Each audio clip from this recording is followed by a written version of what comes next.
Hello. So, Hi. just yeah, Martin's here too. Just felt like streaming again because why not? Going to be Did you make streaming. a little announcement tweet? Yeah, I did. Alright, cool. Let me retweet that. Yep, I'm just gonna. I think this is just going to be like a map pack type deal thing. Let me. Climbing up on the roof.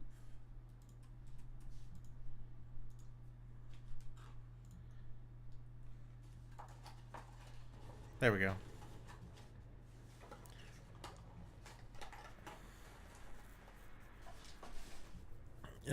Okay. Not sure how interesting this will be, but I just felt like playing it and felt like streaming it too. I have a cup of coffee here. It should wake me up a bit.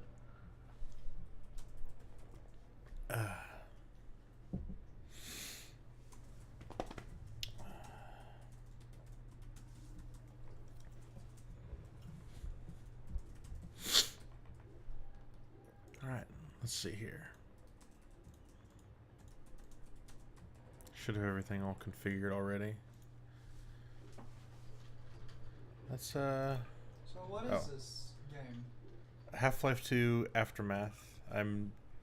Whenever I hit level, it's like when I hit play demo, it's just like the source demo thing. But when I hit the level select, I get like these episode 1 maps, episode like Half-Life 3 maps, uh, demo maps, and oddities. I don't know what it is. Me neither. I'm probably going to be doing just like just looking at random stuff in it. So let's see what this I is. think it's a collection of beta maps. Yeah, that's what I'm thinking. This could be a lot of fun to talk about. Yeah, it could be. Alright, let's just get started. Node graph out of date. Yeah, that's fine. Excuse me.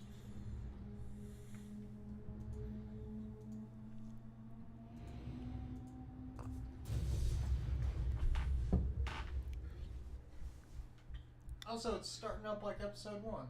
Wait. Yeah, because it's an episode 1 beta map. Oh, Yeah. what is going on with him? G-Man, huh? It's like I guess it's like a little previs thing. Yeah, that makes sense. About that. This time he's just angry at nothing. No Vorts to mess things up. He's just mad at you directly. Yeah, he sees that you're just kind of slipping away.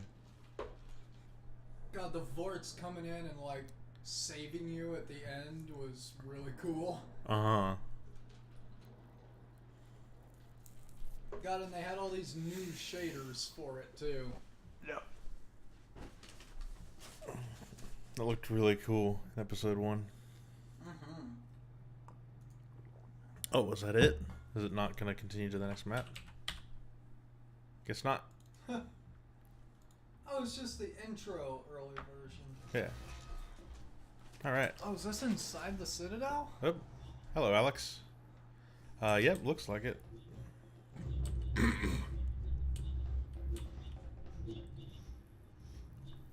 need to get across. Yeah, maybe we should just play Half-Life 2 together. What, instead of this? No, I mean like, you know, just like in addition to this. That'd be cool. It's been a while since I played HL2, the sequel. Yeah.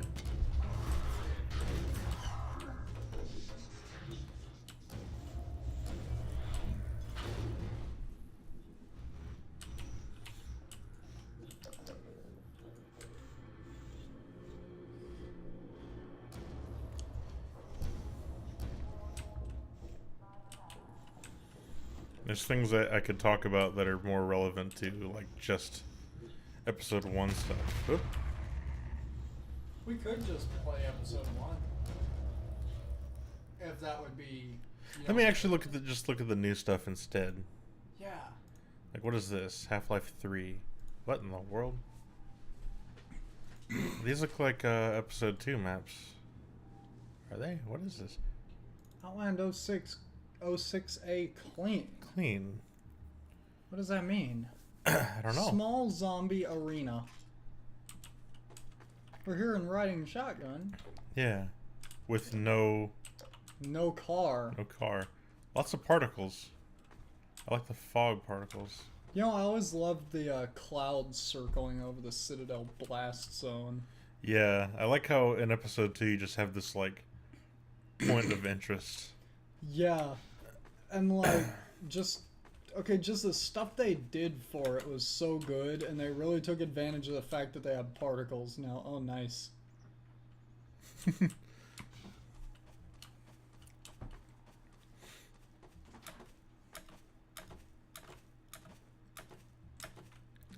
Let's see. I wonder why it's happening 3. Yeah, I don't know. This just seems like an episode 2 map. You know? Yeah, well it said clean, so maybe this it's this like- would be better. Oop, I don't have developer console enabled.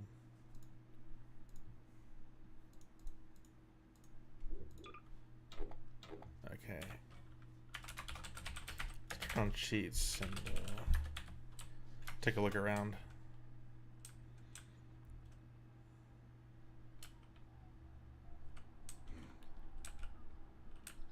Whoa. V is bound to just shoot straight up into the air when you're no clipping. Huh. B is B bound. No. Bind. So it's clean, so I'm wondering if it's gonna be like I'm wondering if it's gonna be like, you know, like the buildings aren't destroyed or something. That's what I'm curious about. Because I mean, like, you know, you gotta like build a building before you can convincingly wreck it. Yeah. The BSP optimization seems really aggressive. Yeah, it does. You know what I'm hoping? What? I'm hoping that this has that beta physics test map. Which one? Oh, the one from the E3 demo? Yes, Maybe. I love that one. Alright, let's see what's different here. Looks pretty normal to me. There's just no entities. Well, I mean, there's plenty of entities. There's just no enemy routines. Yeah. And no Alex? No, Alex. Let's see. I kind of expected this to be more of a game. Yeah, me too, but I mean, it's that's just okay. Yeah, I mean, it's just so, like, the title made me think it was gonna be like, you know, like, I don't know, maybe you're a resistance member or something, Mm-hmm. and it's like right after the Citadel blows up. Well, I think developer maps are pretty interesting, Me too. but Oh no, John is dead. let's see. Oh man. Also, I never actually got a good look at this particular vista. I never noticed like all the like fields of grass. there's fires. There is. Uh-huh. Cool. Okay, you know what's really cool? What? And really has a big sense of scale when you think about it. Look at the wreckage of the Citadel. And Yeah. look how far out it goes. Yeah, they always did a really good job with the scale of the Citadel. It's It's just like whole place is exploded. even when it's all wrecked and stuff, it's just kind of this massive thing. Also, that means that the city around it is completely uninhabitable. Actually, if you no clip up and take a better look at it again. Okay.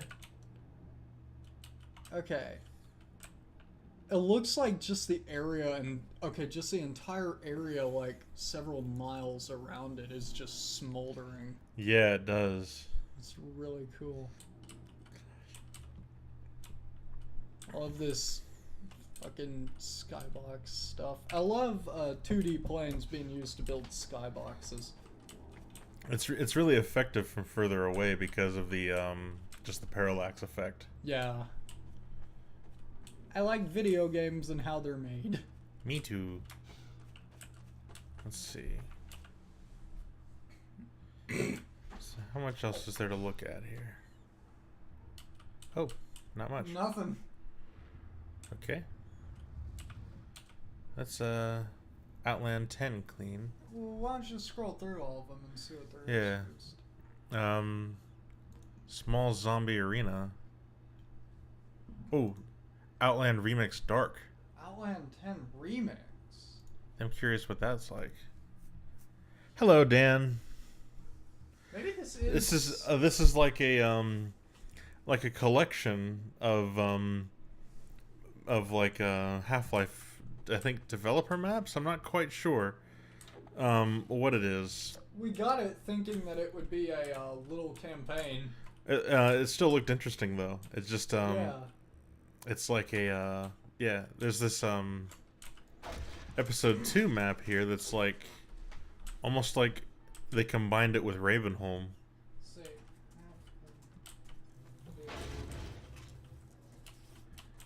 Yeah, there's a bunch of stuff here. There's like so that we've got like episode 1 maps, which I wasn't all that interested in. I'd rather just play episode 1 if I'm gonna stream this.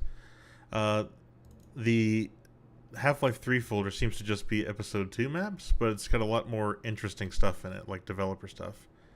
Aftermath demo maps. This map should. Wait, this looks a mod lot. should be played in conjunction with watching this Valve News Network video. Oh, So I guess we're not doing that. well, I'm still interested in all this stuff here. Yeah, I mean, but like, yeah, we can do that on our own time. Yeah. Oh, there's a fast head crab. God, head crab zombies and shit scared me so bad when I was little. There's a I fast. was a wee baby boy playing Half-Life. Why can't they give?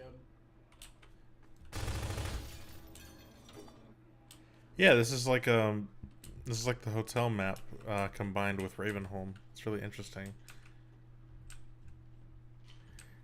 Hotel. Well, they're like inn, in That's episode an 2. inn? I think it's supposed to be. It's like an old timey inn. I thought it was just a house. I think it said inn somewhere on it. Let me White Forest Inn. Yep. Oh wow. I never noticed. Yeah. Because I think Alex mentions that they're heading by the White Forest Inn when they're on the radio, or just mentions it to Gordon. So this is really interesting. It really is. Oh, you're in Yeah, just no the clips. scary room.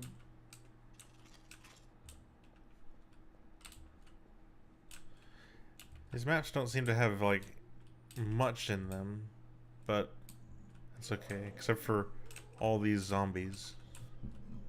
Oh, Zombies. the car's here. Zombies come with the property. Oh. Oh, well, that did. Yep. Okay, let's see here. Small zombie arena. A small arena designed to test enemy type and placement randomization. 2012. Do you want to try it? Sure. Yeah, I want to try it.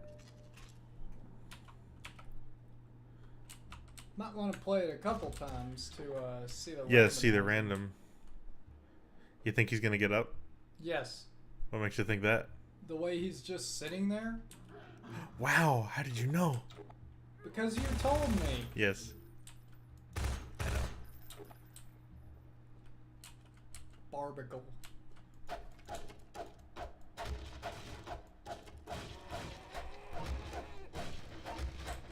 You know, Half-Life 2 still has some of the most satisfying destruction. It really does. Yeah. Yeah, it's Ha! just like... Yeah, I mean, it's just like everything just feels really physical. Also, I like how barnacles actually swallow things in this. That's disgusting. Let's see here.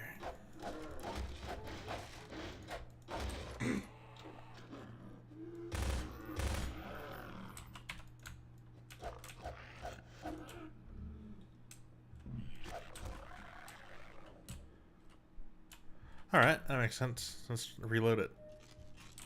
Oh shit, it's actually different. Oh, it is! Oh my god, that's really Oh, cool, wow. actually.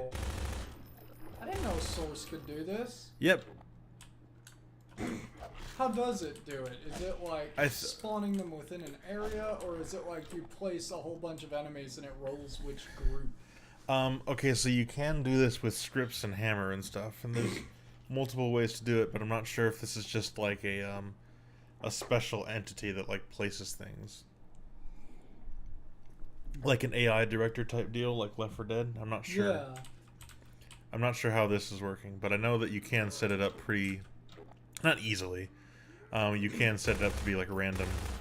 Does each zombie in Left 4 Dead count as like a different entity? Probably. Because doesn't Source have some like pretty strict entity limits? Yes, but you know, if you own the engine, you can change that. Yeah, because that's what I was thinking. Like, is a cluster of zombies one entity? It's probably really aggressive with how the zombies work in Left 4 Dead. Yeah. Like it probably like the moment like they get killed, then it like starts to remove all the entity Figure stuff. out how to get rid of them. Yeah. Oh, cool. So, like, even the types of enemies are different. Yeah.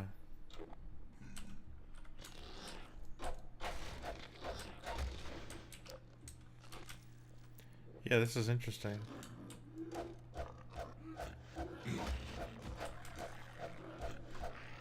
So that's cool. Yeah. Random zombie spawning test. A section of level taken from episode 1, City 17 0. With a random spawner added. Wait, with a random spawner? So it must be an entity. Yeah. But they must have, like, location sets like you do in Left 4 Dead. Yeah. Because, like, that's how you actually set it up and be like, the AI can spawn whatever it wants there. But you have to tell it where it can spawn, otherwise, yeah, imagine we'd have weird stuff like behind the things you can't get to or whatever. Yeah. At best. Wasn't there a thing in the Half-Life 2 commentary mode that would show the that would actually show the just like AI navigation?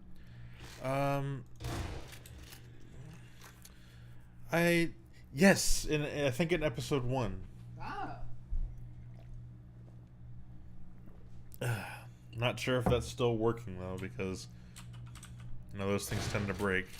Yeah, I was thinking about that with how TF2 Yeah. used to be able to show off the different lighting passes, and then they just don't work anymore. Yeah, the developer commentary in TF2 doesn't actually function correctly anymore.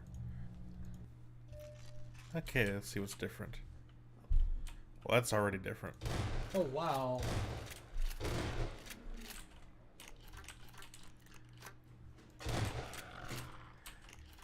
There's so many things we take for granted in games nowadays. Yeah. I mean, like this, just like random enemy placement. Mm-hmm. That's in like everything now. What's up? I just can clip right through this.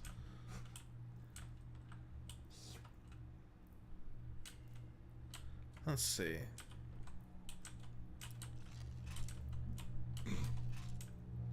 Oh, that's it. Really weak roll. Can I pick what we do next? Sure. Go down. Whoa, wait, what is that? Dog Gates hub map. Complex test of dog companion inside the episode 2 mines. Continues to Dog Gates Canyon BSP.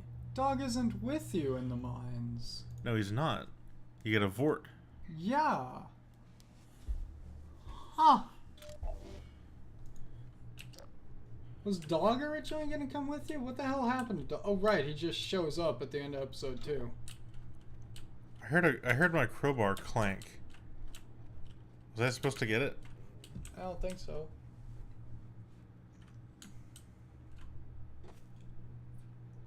Oh, look at this. An emancipation grill. Or whatever it is.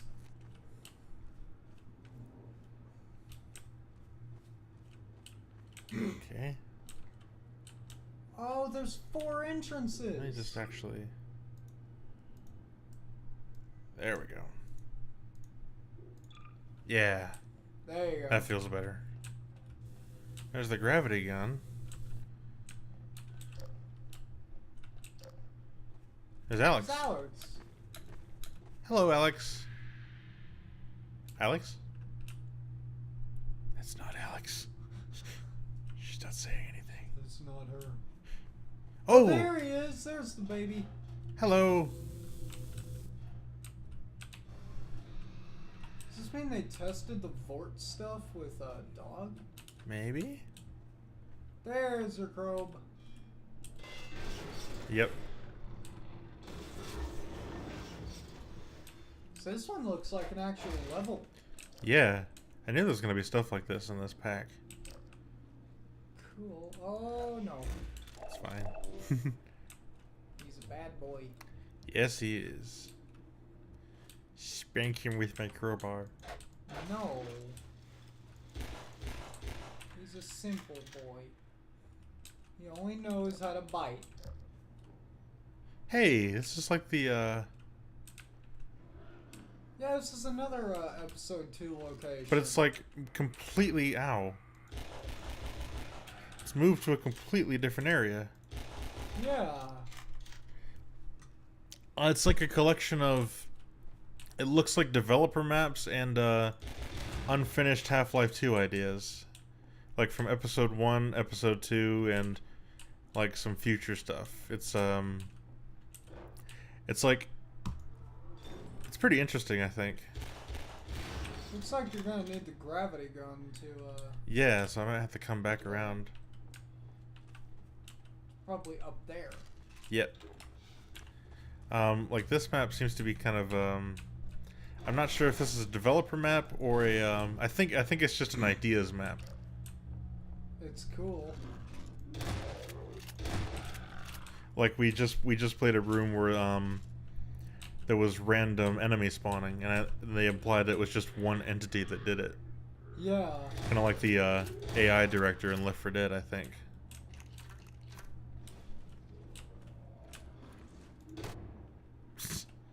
Ow. Well, I ate that. Hey, this is the same room from earlier. It is? Yeah, this is the random AI spawn room. Yeah, it really looks like it, doesn't it? I think it just is. Yeah. But you're going through it the other way. Yeah. Yep, see? Yep. It's exactly the same. Yep. See, we got all this health here. I mean, the grenades. That's health. What the? That's health? Yeah, they're like mini health files. Their health comes in 2 sizes in Right, Half-Life 2. Right. You got They like look like grenades. you got like the whole pack, and then you got like just the vial. There's a dog. Doggy. Probably gonna come back up. It's really interesting seeing a new take on this like iconic area, or I guess an old take we didn't get to see. Yeah.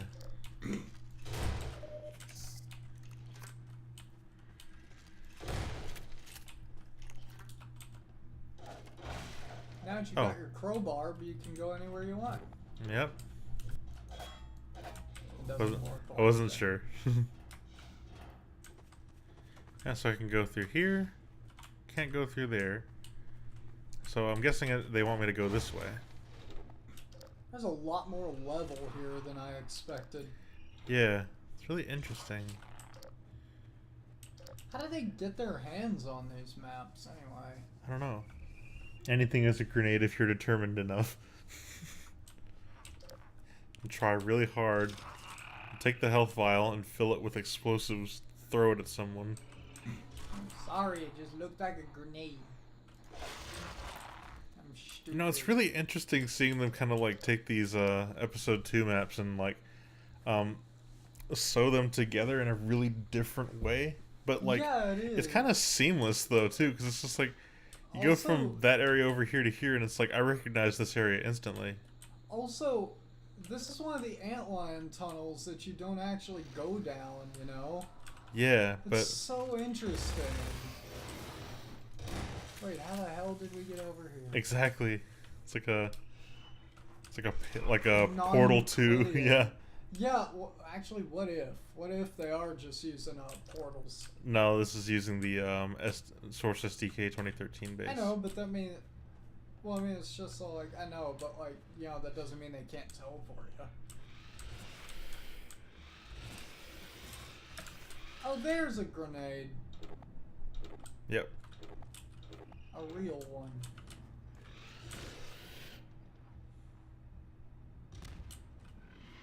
Yo, actually, the antlions give. Yeah, they do. Yeah. So why doesn't anything else? Ragdolls take priority, I guess. It's like we want everything to ragdoll, even when it should gib. Well, I mean, it's just so, like, I noticed that, like, as you go through Half-Life 2 and, like, its episodes, they start to let you gib things more often. Yeah. They're like, you know what, gibbing was cool. Yeah. I really liked it in Quake. I liked it in TF2. Oh, I was just saying, since, like, you know, Half-Life stuff is based on the Quake engine, Oh, yeah. you know, like, very loosely. Yeah, you're right. So it's like the support for it was there from the start. You know what I like? What? That thing that just happened, whenever, like, you knocked down that barricade and this whole, like, thing of boards just broke into two. Mm-hmm.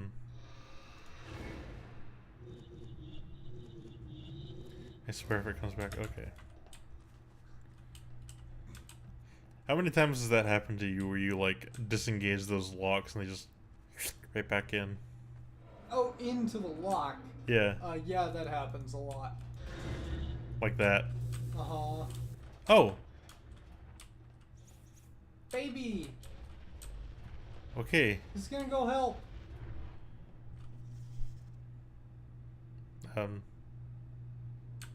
It didn't work.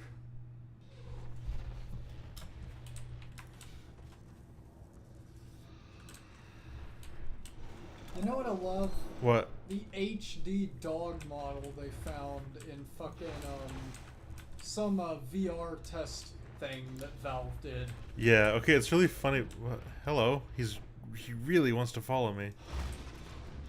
It's funny, there's... Okay. With, Dog's model, it's like he uses the exact same model from, the original Half-Life 2 before they had Fong. Uh-huh. And then they just applied Fong to his old model instead of, like, redoing his normals or anything. Yeah. And he looks kind of lumpy now. Yeah, he does. And the new dog model they did was so good. Yeah. He's got actual fingers. Uh-huh.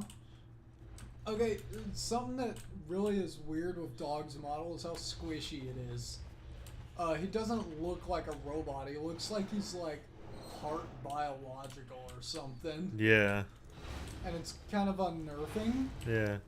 Oh, so we're just leaving Alex? Guess so. Oh, where are we going now?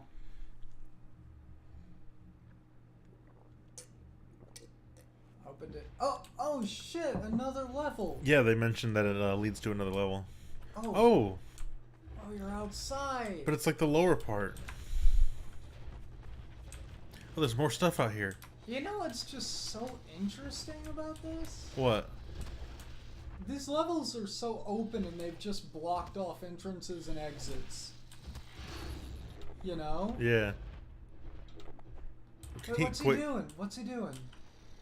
I think he's just running away. Okay, I thought maybe he was gonna open that. Dog doesn't have a lot of combat prowess. No, he doesn't have any combat AI whatsoever, apparently. All of his combat you've ever seen in any of the Half-Life 2 games is scripted. Yep. This guy can pick up a car, but you throw a single zombie at him and he's lost. Yep. It's like they really wanted him to, like, fight alongside you, you know? Yeah. Because they just give you this big, cool robot, and it's like, yeah, this is your big friend. He's gonna save your life a whole bunch of times. And he does.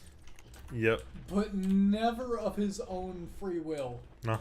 You know, he's always just being told to by a script. What in the world? That's one of those turrets that's What? been... What the hell? What? Oh, Oh my shit. god. He just took this turret and stuck it on his head. He is armed now. Yes. Lethal military androids. I guess he's more of a resistance android, but. Dog needs a drill on. Oh my top. god.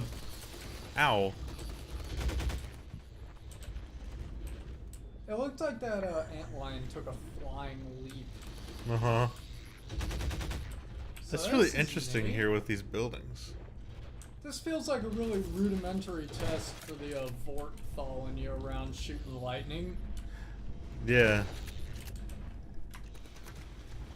Oh, you know But what's I'm not sure if that was it or if they actually did plan for Dog to actually do stuff. I don't know. You know what's interesting? What? With Niagara, in fucking UE4, now I can finally do beam effects the same way that I could in Source. Ha! It's been a long time, but I can finally do it again and just create a freeform beam from point A to point B and then have forces act on it Yeah. and have it like wisp away in the wind, which is something I did a lot in Source Effects. I can finally do it again. Oh, it's the baby. Fucking Blabster. Oh, where's my gravity gun? There it is. Unstoppable force meets the immovable object. Get off. I think they're occupied. They're fine.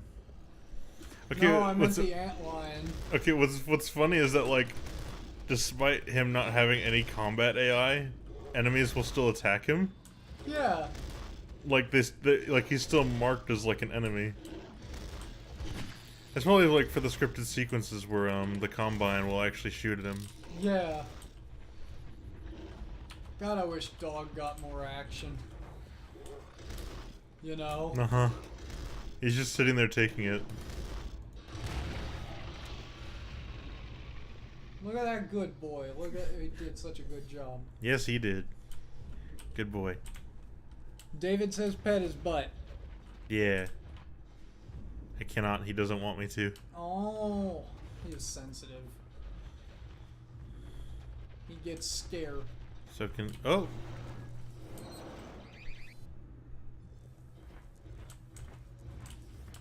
Okay.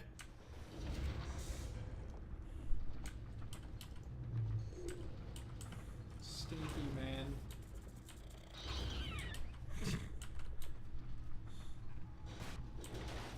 This is just the same as the episode 2 area. Yep. Whoa, what is that? What the? What the hell? What is he doing? Whoa. Oh my god. Oh, he turned it off. Is this just a new attachment? I think so. He's just Warhead from Victor Man. Uh-huh.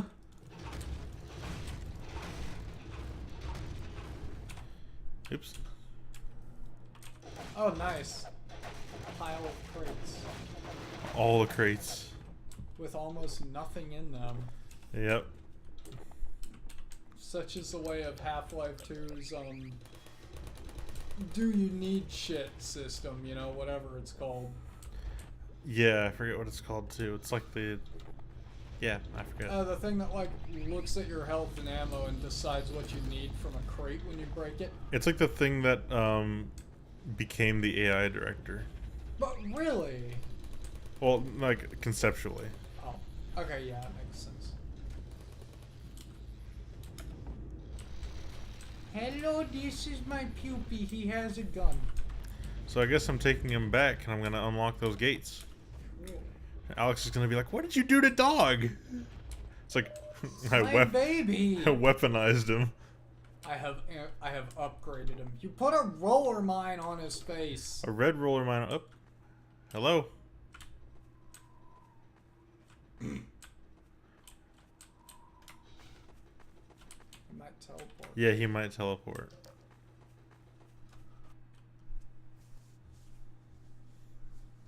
So this is interesting, actually. Mm-hmm.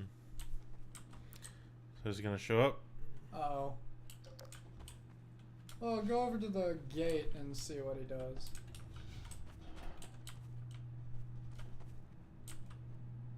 No, I think you need to go back. Oh my god, is he actually stuck in the other map? I think so. You know, that's something I like about Source. Okay, it's like you can transition between levels and stuff will be the same, Yep. but they never really use it. You know? Well, they use it a lot for subtle stuff. Oh, they do? Yeah, like being able to take entities from one map to another.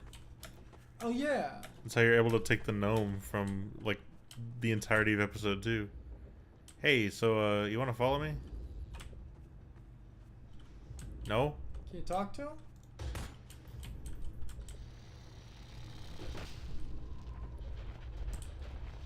Oh, he's going somewhere on his own. How?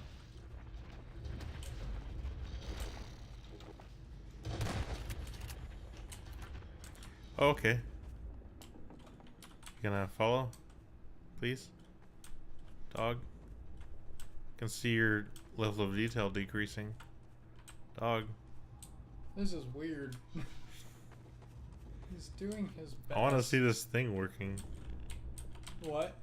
I want to see this thing working where it's just like he takes down these gates and frees Alex or whatever. Also, Alex is just stuck back there. Permanently. She'll never see her beloved dog again, even if he shows up, because he's basically been mutilated to this point. Oh, he moved.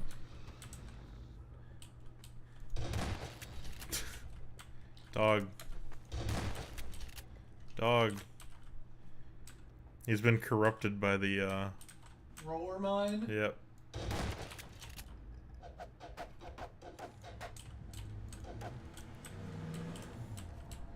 Dog, please. I don't know if this is gonna work. Yeah, we might have to do a different map. Is that alright? Dog stuck! Dog stuck!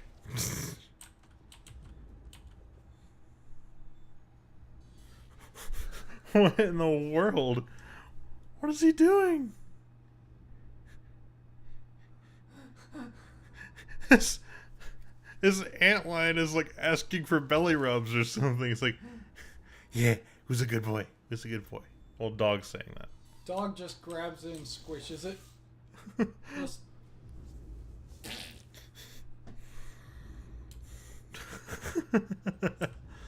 This is interesting. Pop. Yeah, we might need to do another map. Yep, he doesn't care anymore. He's lost interest. Yep. So what's all this? Resource gathering, testbed, and prototype. I remember that. Remember? I think I played this one. Resource gathering system test map made by Ken Birdwell. Oh. Yep. I remember Whoa, this. what in the world is this? Whoa. Oh, this is like a classic video game or something. Yeah, you gotta get chunks and put them together.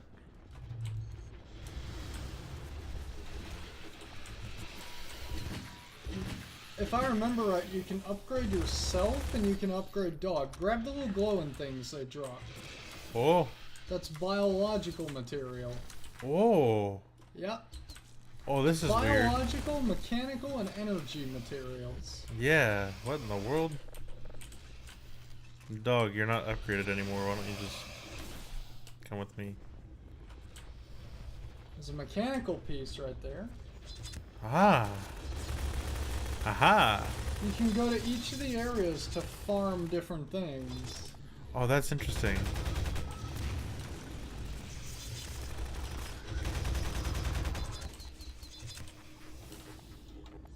Oh. Oh, this is cool. Yeah, that is.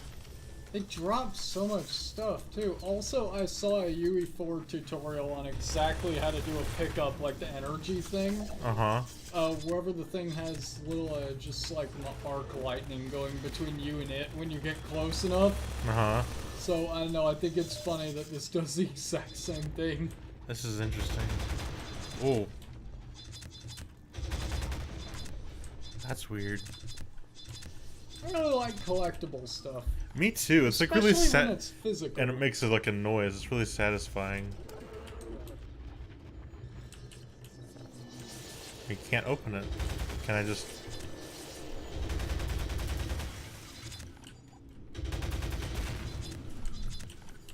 So I have a ton of mechanical. You don't have enough resources to open this gate. I know that there is a way to get it open.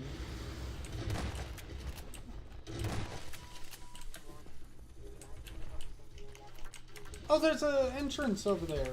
Oh, Dog will fucking take care of him. Monster. it's a flicker room. This is really interesting.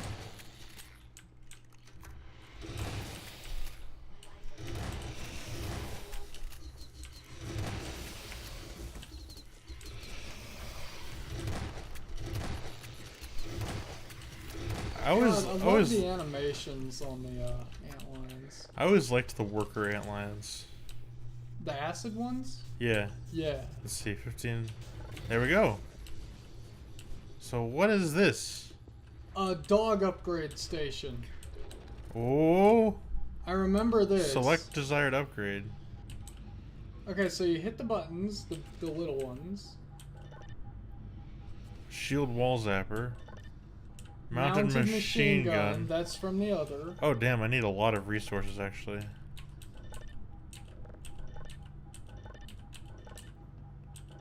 Rocket launcher, biohealth converter, directed movement, rotor, jump. Well, it looks like I gotta go farm some stuff.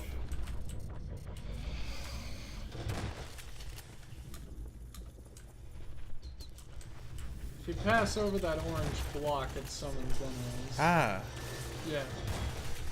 That's why it's orange.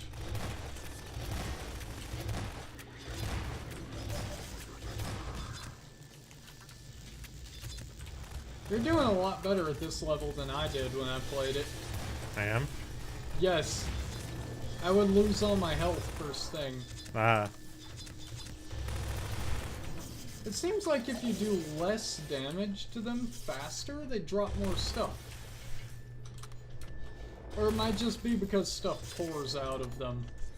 you know what vibes this is giving me? What? Doom 2016. Oh my god, you're right! You like blow them up and just goodies pop out. Yeah. Can you open that gate? No. Oh, what do you need for it? Gate parts, I think. Or wait. I think I need to have dog be able to open it. Ah, Yeah, he just walks up to it and shakes his head. ah. You need health.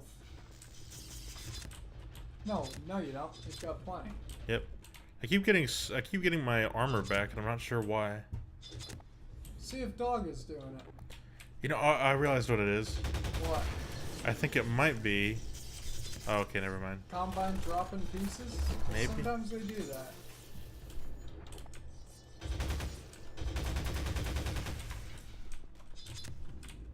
You know what's weird? What? Half-Life 2 can feel like a very classic FPS at times. Yeah. Well, yeah, it's got a lot of the same. That's why. It's got a lot of the same conventions and like built in like an engine built for classic FPS. Yeah. Oh, nice. You got health. Yeah. So you got a lot. How much do you need to upgrade dog? A lot of like everything. Just for the basic turret? Can I see how much let me it's check. worth, actually? Wait. It's This over way. there. I like how complex this machine looks. Yeah. Alright, let's see here.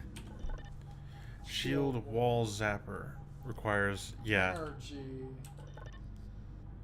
Oh, So- you need a lot of metal. Yeah, see, I need like a lot of stuff. Wait, gate opener.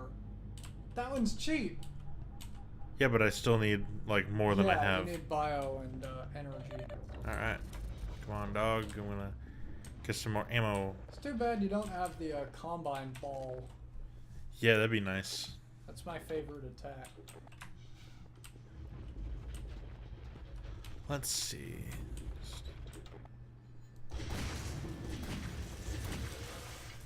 You are good at video games. Wow. tried. Did he though? No. Okay, let's do this.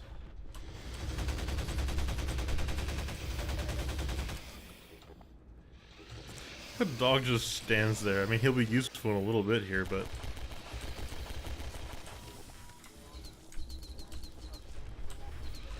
I like how the biologicals make bug bait sounds. The biological ones are bug bait. Yeah, but I mean, they also make bug bait sounds. Yeah. This is giving me little game ideas, actually. Yeah? I mean, it's just a... Whoa! Oh, he just spills it out. You got a lucky one, I guess. Yeah, this is giving me little game ideas I could, like, prototype out in UE4 and just have enemies that, like, when you shoot them, they drop stuff and then you can use an upgrade. Uh-huh. Seems like that particular one drops, Oh, no, he did too. It could, you could be right. It could be just based on, like, amount of damage I do. So if I do, like, a little bit of damage, I'll probably get a lot more stuff out. Yeah. Let's see. Ha! Ah, it looks like it. So that's the secret. The secret. I like that. I like that a lot, actually. Also, something that's really satisfying about this is that, like, you don't just, like, get stuff when they die, you know, it pours out as you damage them. Yeah, it's really interesting and nice. This is a lot of fun.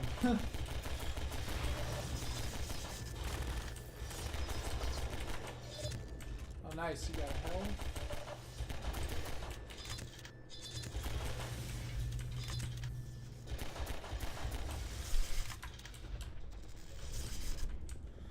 So I should have enough in a sec here for something. You Ow. just need more energy, don't you? I believe so.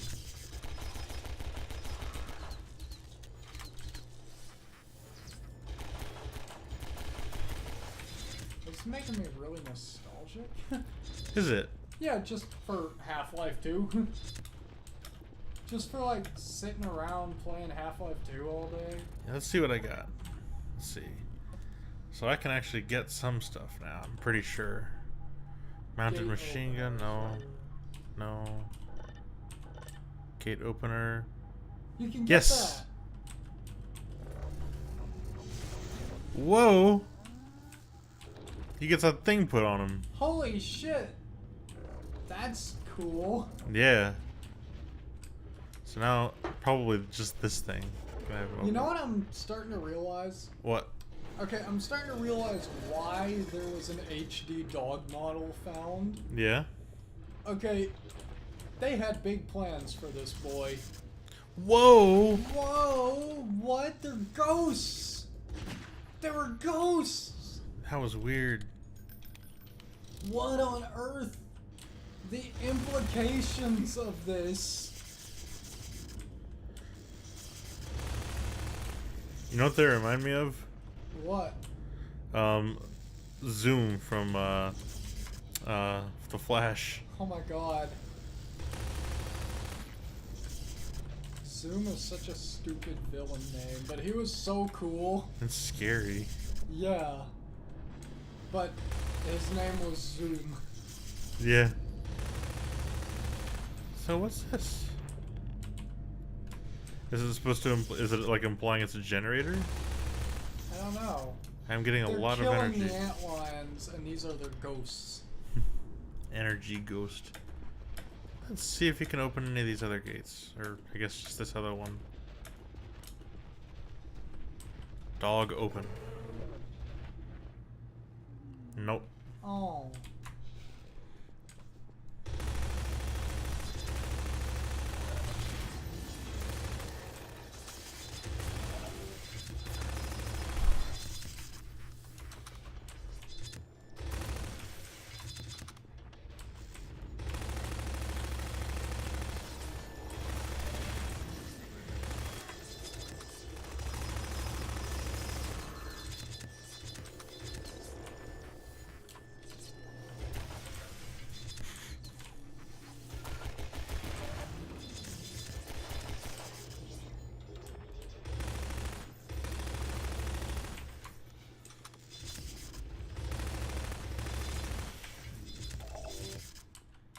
Cool.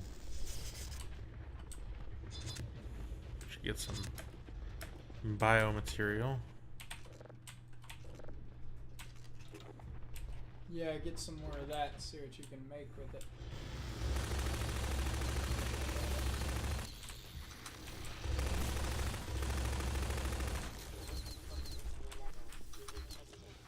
You know, fucking, I would play this. Just like a gameplay concept with this. Yeah. I mean, it's just so, like, I really like how the, just, like, my enemies just, like, immediately drop shit. Yeah. You can just scoop it all up. And a lot of it too. Yeah, it's really satisfying like that.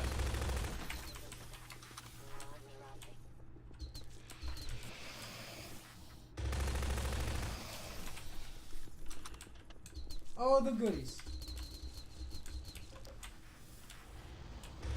Whoa! Whoa! What in the heck? It's like a black antlion.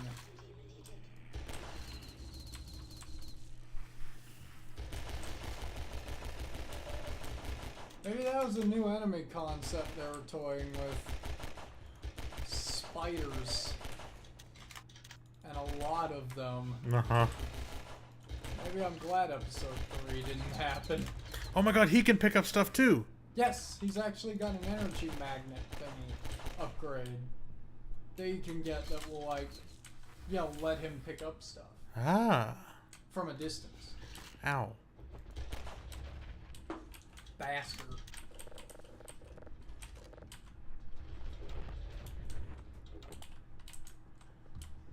Should figure out what you want to get next. Yeah. So you probably want more energy, so I'll just...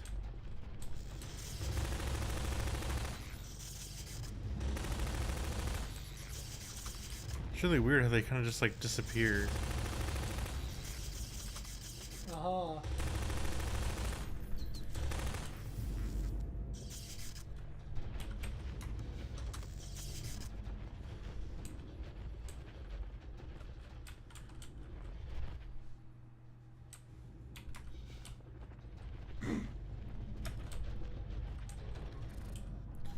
Let's see what I can afford. Nope. Maybe, nope. Order jump. Actually, what do I want now that I think about it? I probably want something where you can actually attack. A machine gun would be good. Let's see, where's that? Mounted machine gun. 45, 450 machine, and 50... Okay, so I need a lot more mechanical, so I'll go to the combine area.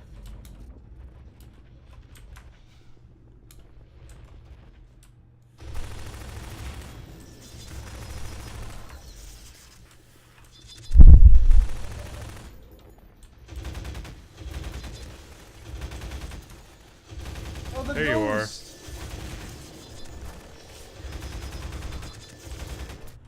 Ow.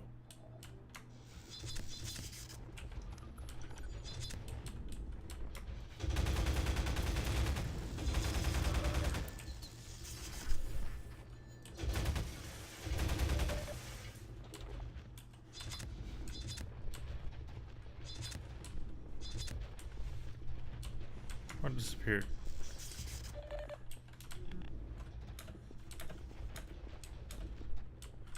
Actually, what is this over here? Looks like another thing to generate stuff. Yeah, maybe. So, Actually, see what upgrades he has. See if there's another thing that's like... Wait, isn't there a shield destroyer? yes, there is. Yeah, how much is that? You know what I like about these, like, beta levels and shit? What? It's like a puzzle. Yeah. You figure out how it works because they don't tell you anything. Shield wall zapper. Oh, I need- energy 250. You Yeah. can just go to the energy area. Alright. It's not like those things attack you either. I think they do. They just run off first.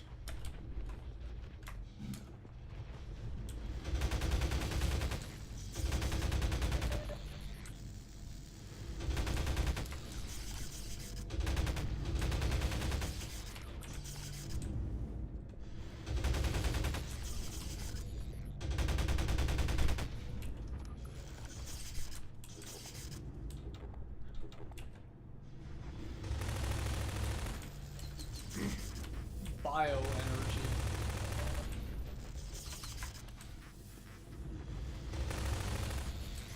Okay, you know what's kind of weird about this though? What? It's giving me like the same vibes as like a clicker game. Oh my god, you're right. Except you have a gun. Uh-huh. This is Cookie Clicker, but with ant lions. Ant lion shoot. Also, it's also the machine in the center seems to cough up energy every now and again. I noticed that.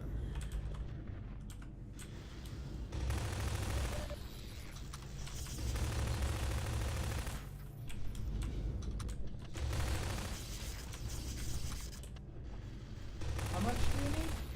I think a little bit more. Like 150? Maybe. I want to double check. I'd rather just like have more than enough. Yep. Clicker game, but you have to aim. Yes. Oh, that was a bunch.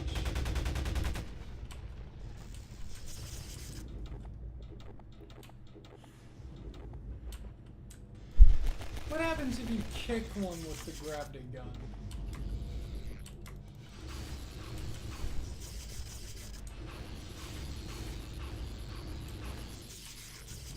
That gave you some.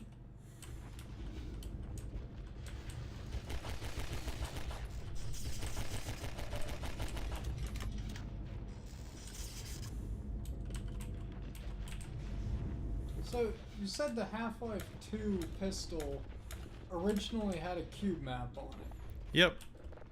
to make it look like metal. Yeah. But it got changed to Fong later on. So it just looks like plastic now. Uh-huh. Weird. It's Okay. at the very start.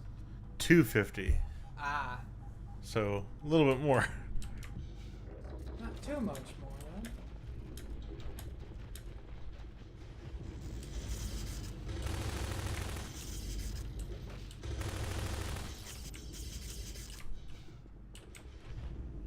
What?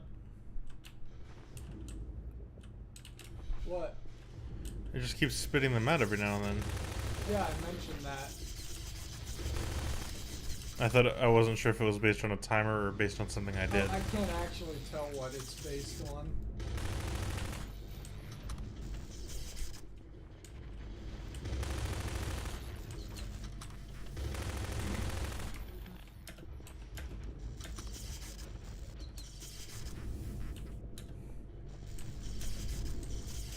I like how they magnetize to you. Like they have like a little arc. Yeah. That specifically was in the UE4 tutorial I watched. Oh my god. Yeah, the little, just like electrical arc. Do you think they watched this and thought, let's do this in UE4? I doubt it. I really doubt it. Oh, okay. Because I don't think there's a lot of videos of this around. I think it was just, the same thought process that makes some art to you in this. It looks cool. You know? Yeah.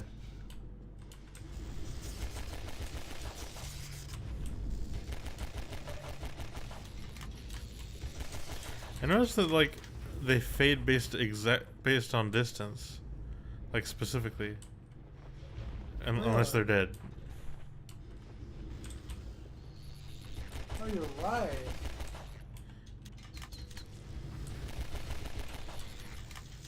Almost there. Just blew up in a regular ass antlion, Gibbs.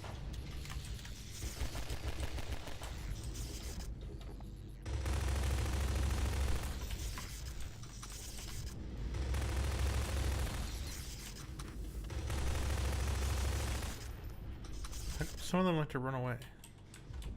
Almost there. Yep.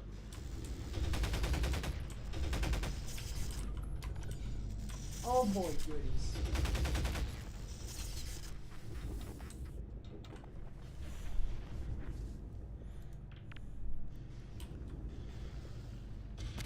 Oh.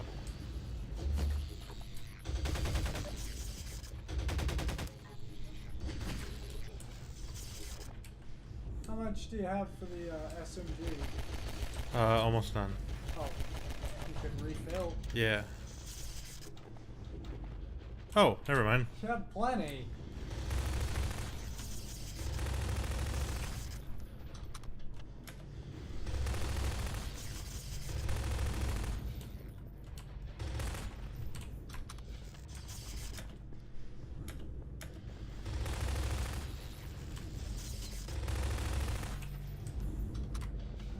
I have to do anything tomorrow.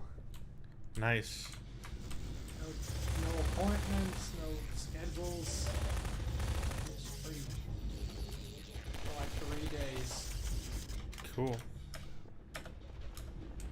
And then it's your birthday soon. Hey! I'm going to get a snack on my birthday. All right. Maybe Cool. even two. What kind of snack? Food. I'll get to eat.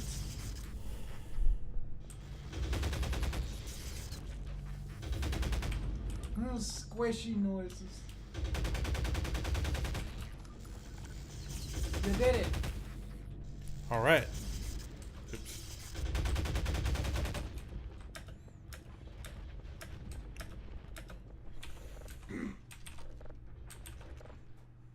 This is a long map. Yeah, it is.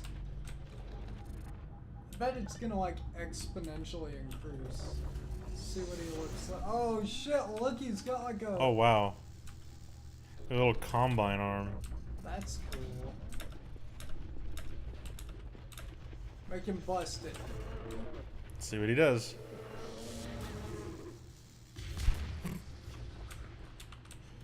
All right, now what?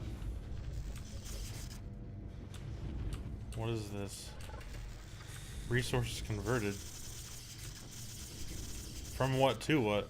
Oh, from mechanical to energy, or mechanical dropped, I think. Or try it on that. Don't have enough resources. It's a converter.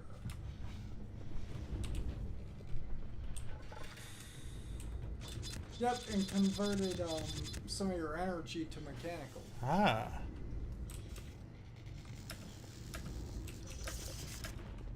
It looks like it's just gonna kind of be this. Yeah. Well, that was neat. Yeah. I'm gonna try something different here. Yeah. Resource gathering prototype, so it's gonna be the same thing but on a real map. Yep. Why don't you go back, see what else there is? Yep. Let's see here. Aftermath demo maps. Episode 1. Cut sequences. Earliest G-Man intro. Stripped soldier. Does that mean we get to see the Combine dick? No. He says so.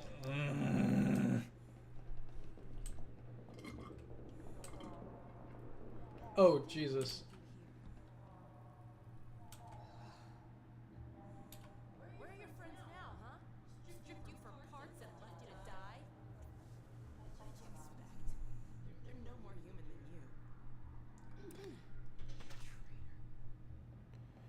Okay, it seems a little bit out of character for Yeah, her. that seems a little bit out of character for Alex. Wow. She seems like more of a character who's like, well, damn, they're dead now. You know? It's like, what's he gonna do about it? With that attitude. Let's see if her delivery changed any.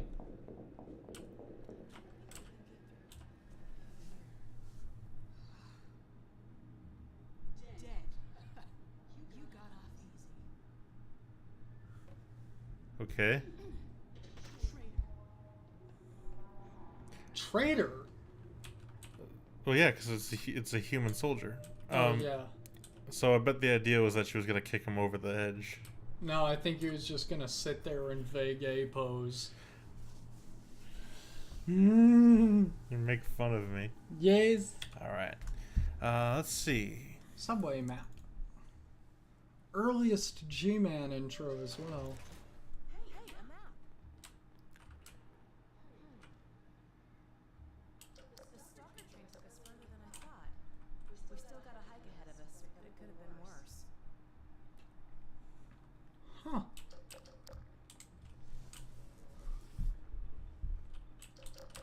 It's like I like these little cut interactions. Let's see what this one is then. Oh, okay. I thought he was part of the button. We meet again. So nice to have you with us, Mr. Freeman. Get back where you belong and forget about all this. Until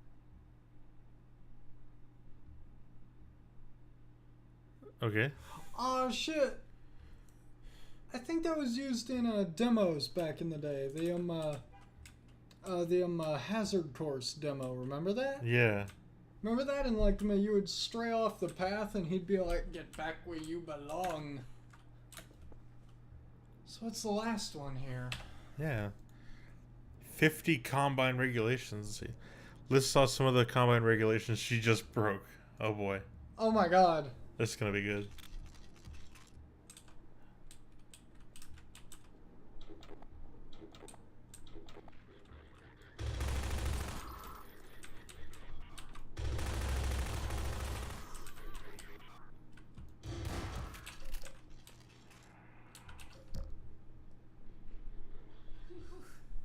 I think we just broke about 50 combine regulations.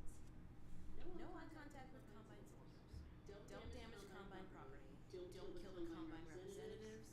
Have your papers out and available. No loud noises after 6 o'clock. Or before 6 for that matter. Oh my god, that's amazing. What's that beeping sound? Uh-huh. Get away from the door! That was kind of funny. Okay, that had more of a Portal 2 vibe to it. Yeah. So like, I mean, yeah, so like it might have been like a little bit out of place. Maybe, yeah. Because like it sounded like something that like GLaDOS would say to you or some shit, you know, but she would be like, "You've done so much shit wrong," and she would list it all off. Uh-huh. Okay. That was cool. Yeah, let's see.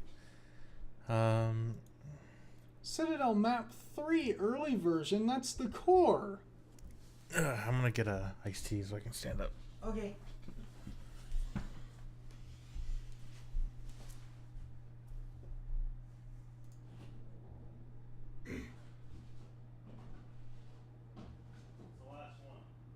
Okay, go for it.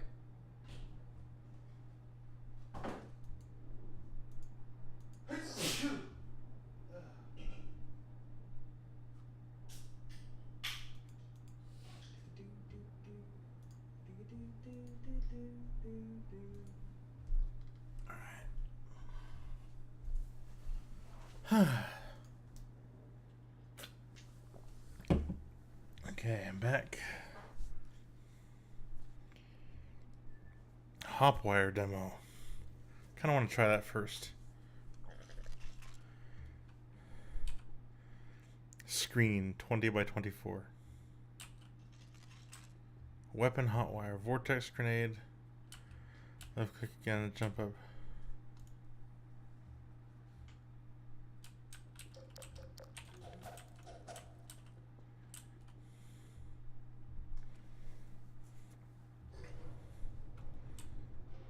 Alright. Hopwire near yourself. You will not survive. What? For safety reasons, you cannot throw a hopwire in here. So, right, the hopwire grenade is unused all over. But it seems like they were planning to bring it back.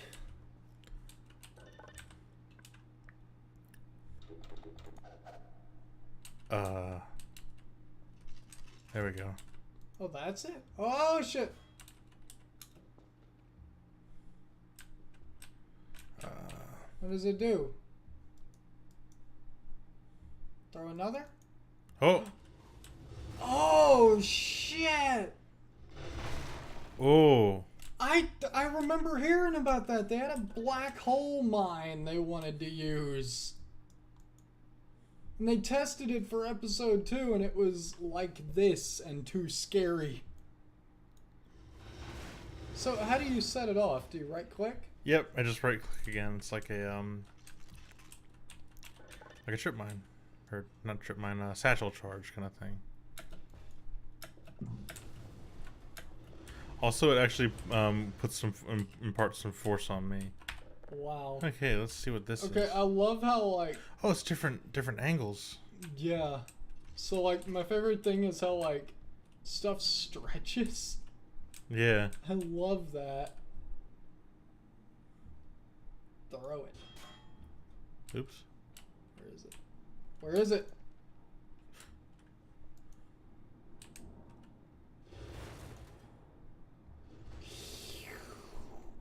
Slurp. God, I love how they even got the spaghettification effect. Uh-huh. I mean, like, that's not that hard to do, but...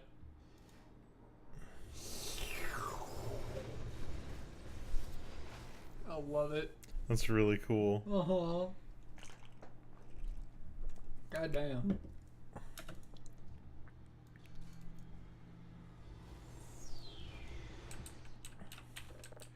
I forgot what the alt click does already. The alt click. Yeah, it's like you can alt click and it does something, but I forgot what. Well, you are alt clicking, aren't you?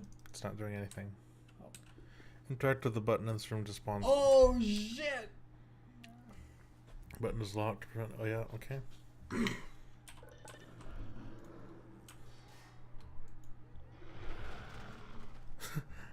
Well, There's a paint can left over for some reason. yeah, I'm not sure what that's about. It mentions something about a paint can, but We can restart the map. I'd like to read it. yeah, let me restart it. Okay.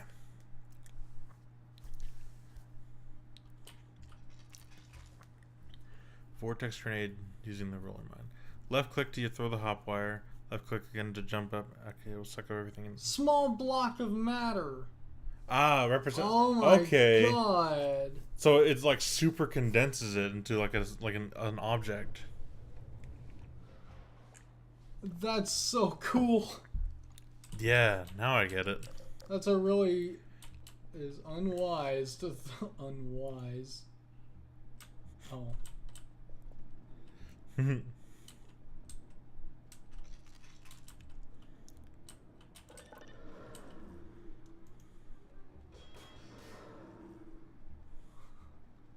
Can you jump in there with them?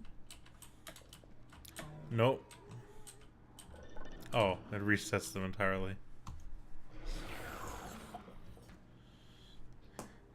That's paint, asshole.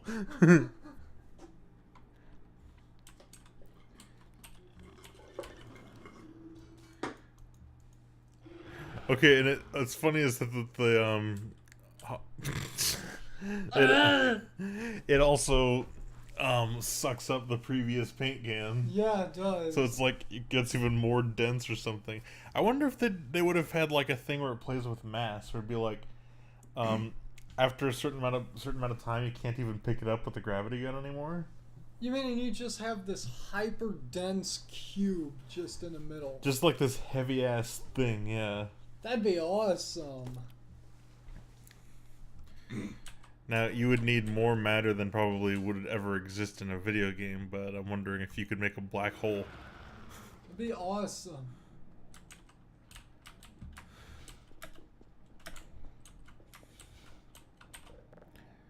So this is neat.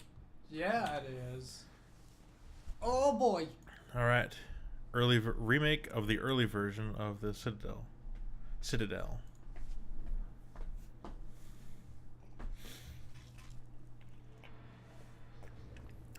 The gravy gun. It shoots gravy. Uh-huh.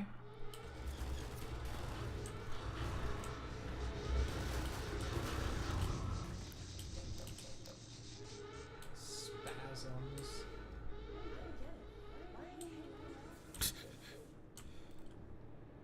Because they're dead. And that one's having a very relaxing pose.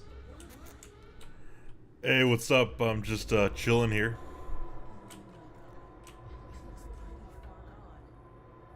I don't know, Alex. It looks pretty cool to me. Okay, you know what it reminds me of? What? Drossia from Canvas Curse. Like the soul form. Oh my god, actually, right. Yeah, so the Citadel runs on a Kirby boss. Yep, the soul of a Kirby boss. This one's name is,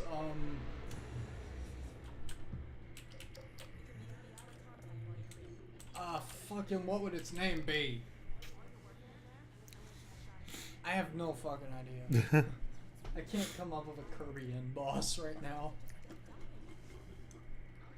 But it's gonna be Dark something. Dark Blob. That's too simple. Dark Bob. Dark Blobnosticus.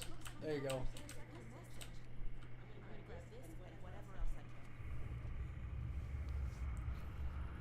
Mossman video plays out garbled. That's Freeman. It's Gordon. Has that always been there on these screens? I don't think so. Because, like, they... Usually in the Half-Life games, they're very careful to not actually show Gordon at all. Yeah. So I don't think that's him. It's not him. I mean, yes, it's him, but it wouldn't be there in the final. It's not him. It's not Freeman. We gotta get Freeman back.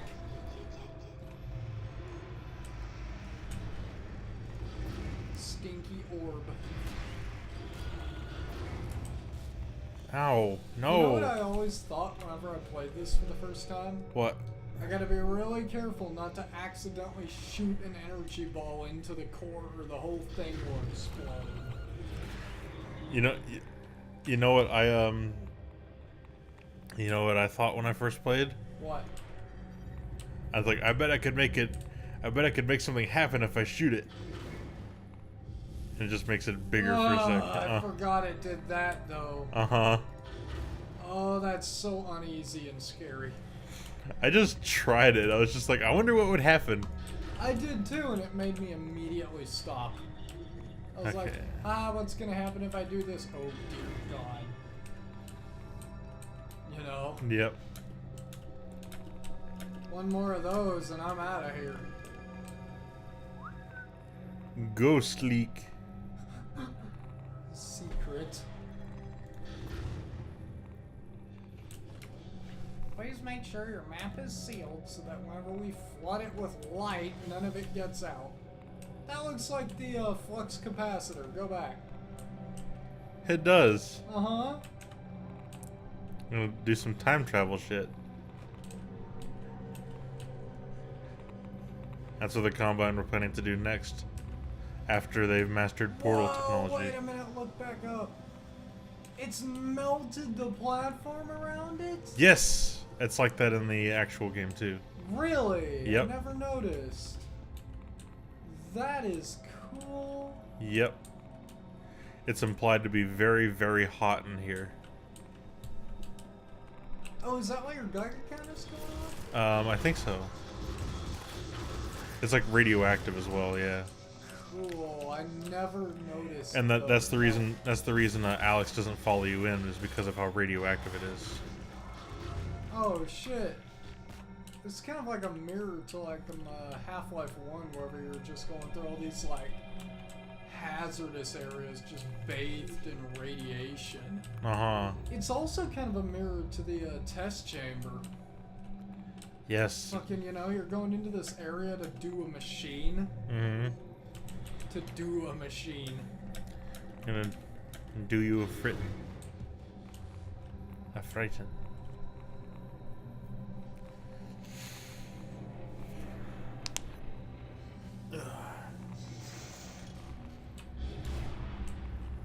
I always liked this stabilizing laser and how it looked. Yeah. For me, it's implying that it's actually taking energy out of the thing. Yeah, it's like... Also, something else that I like,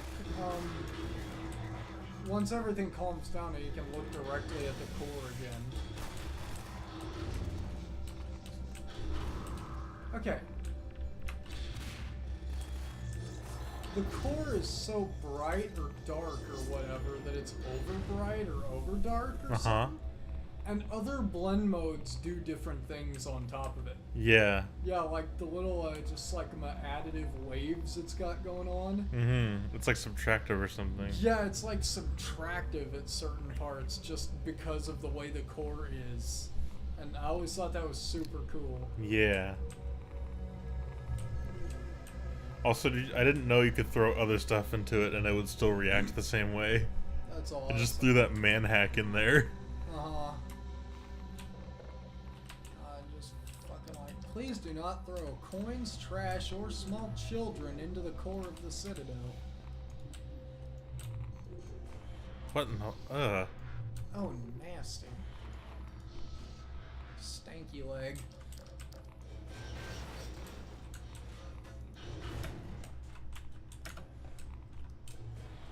You know what I just wondered? What? How much pull does the gravity gun have whenever he uses it? Because I'm thinking, like, for it to pull things to him, Mm-hmm. there's gotta be a force pulling the gravity gun away from him as well. Yeah.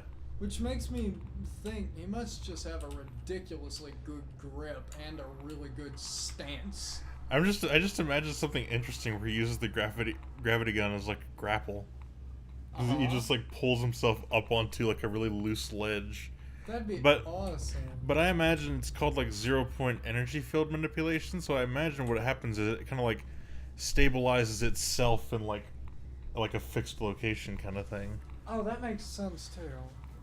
It's like relative to the surrounding machinery, the crystal, so he can actually, it'd be like he can move it around, but it can actually pull things in.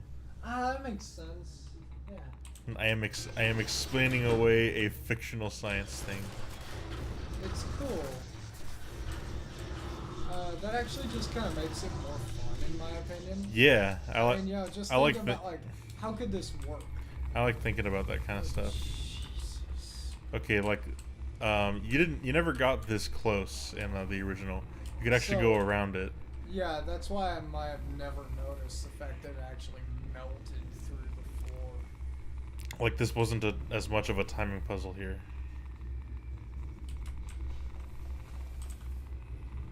I like how Is it making even- airplane noises? It always does. I always liked how, well, actually, this is the first time I'm seeing it, but even here they have a specially authored, like melted bars. Yeah. Even though this is unused, they Yeah. just clipped out some of it. Also, that means there's a walkway going right by the core. Why? They just put Maintenance a- axis. Huh? Maintenance axis. Yeah, I know, but like in the final game, it's like a special platform, you know? Yeah. But in this, it's just a bridge that almost goes through it. Just, walk through the core, you'll be fine. This is so cool.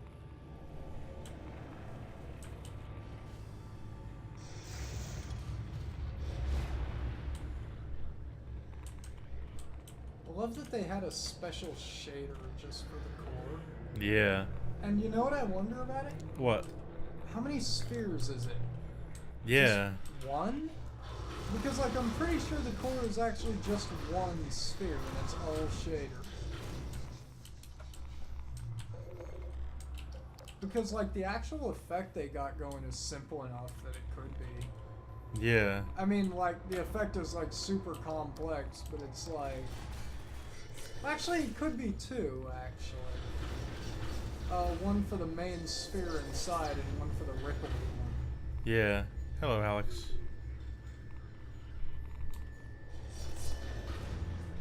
Now, where do I get off? There, maybe? Or did I... Is Over that where there, I jumped yeah, on? I think over there.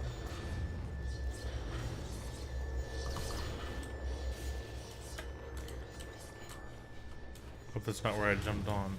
I don't think it is. Nope.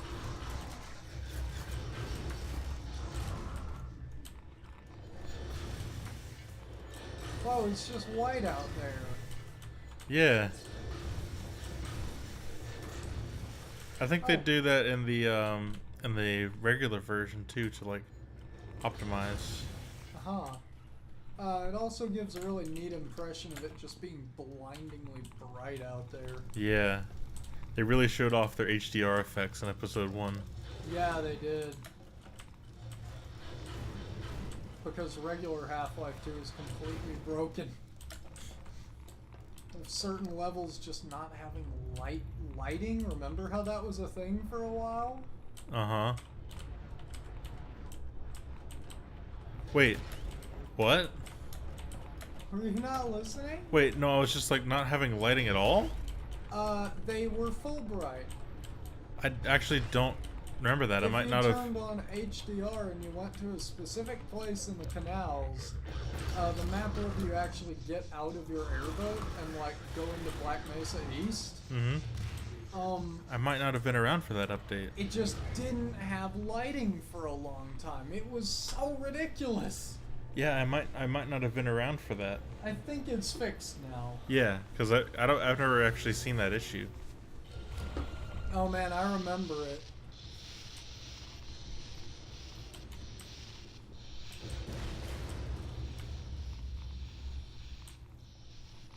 Batteries?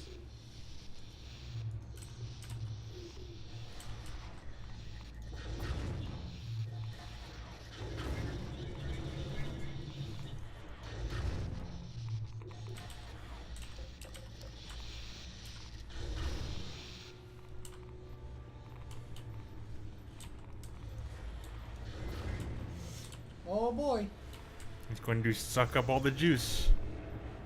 Rob says he thinks he remembers that too. Huh. Oh, cool. You know, it's really interesting to me that like that's what the core is supposed to look like, and that the whole black energy thing is just it being corrupted with too much. Yeah. It makes me kind of wonder what in the world it is. Actually, I don't think that's how it looks normally. Oh, really? I think there's a shader glitch here. I remember it still having like a mid part in the just like episode 1 proper. Ah. Yeah. Right here there seems to be like something preventing the real middle from showing up. It won't last forever, at least in bottles at a time. While you were in there, I did some poking around with the control deck. They were trying to start a chain reaction, alright. Could they'll just shove you aside instead of walking around you? Move, asshole.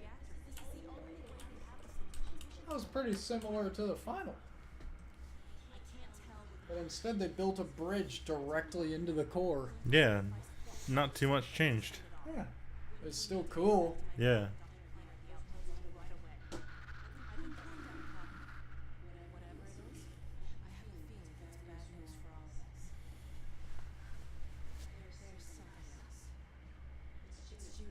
Video of Mossman plays. See if that's what Let's it's. see. Oh, not even. Video of Mossman, but it is interrupted by Advisor.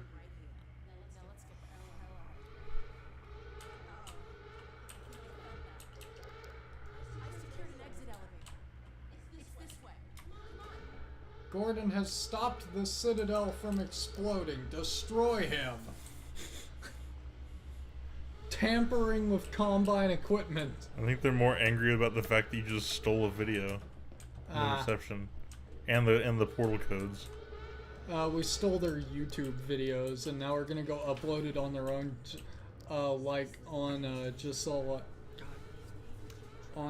like our own channel, and say, "Lol, who made this?"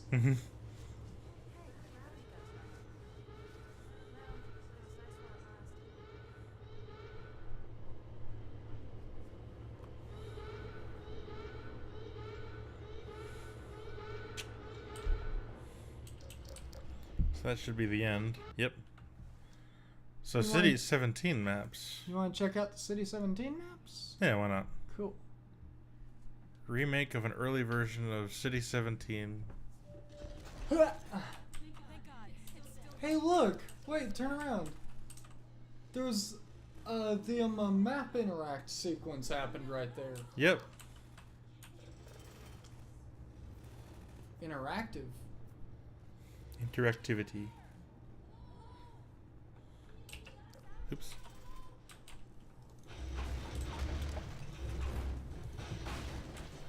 It's like the map is exactly the same, only the valve is blue.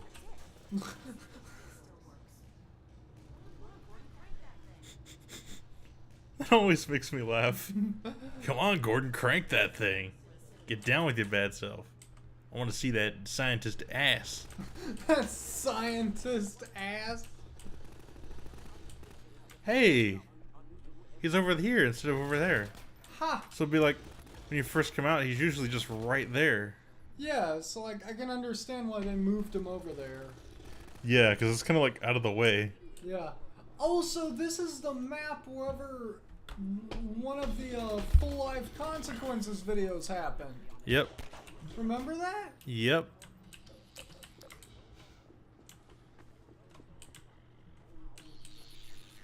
And the birds and the sun was almost down from the top of the sky. Wait, what the hell? What? Look at that antlion hole. It looks different than the ones that are in the final. Yeah.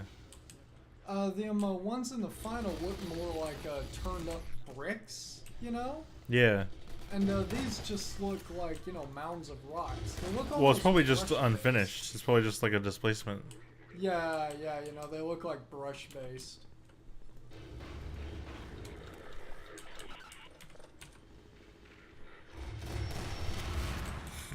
Good job. Is that what he says? No, Sounds like it. I said good job. Good job. I actually think it sounds like he says TikTok for some reason. TikTok. I don't know. What? This isn't a physics puzzle.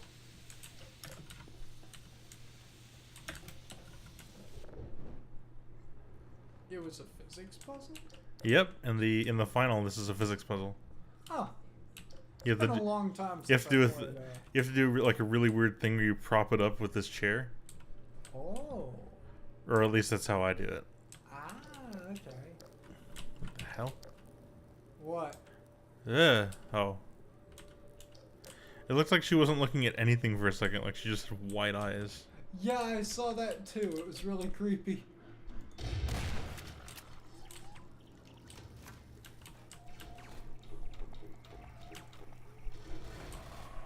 Reprogram. I like how they turned gold. Yeah. Good guy colors. Uh-huh. They're Gordon colors, orange and yellow. Blue in Half-Life, blue is bad, yellow and orange is good. Yeah. Our fiery boy comes to save the day. Uh-oh.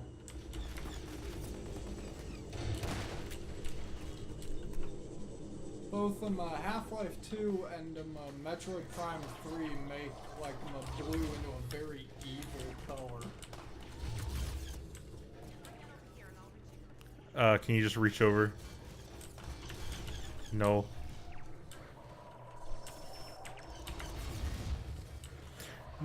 These were attacking each other. Did you see that? Uh-huh. Monster infighting.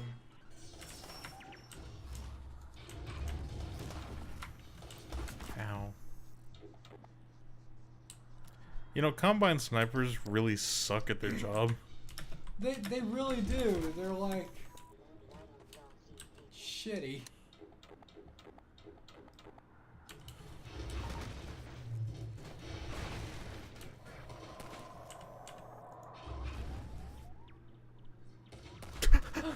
Oh We my did god, it! it actually worked. Oh my god.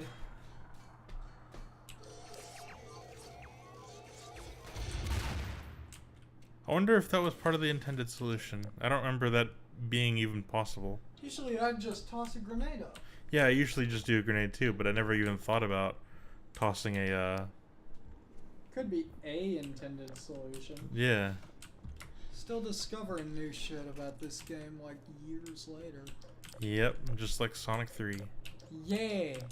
And both of these games are very, very good. So is this gonna continue, or is she just gonna be like, oh, Take a look at what we're walking into.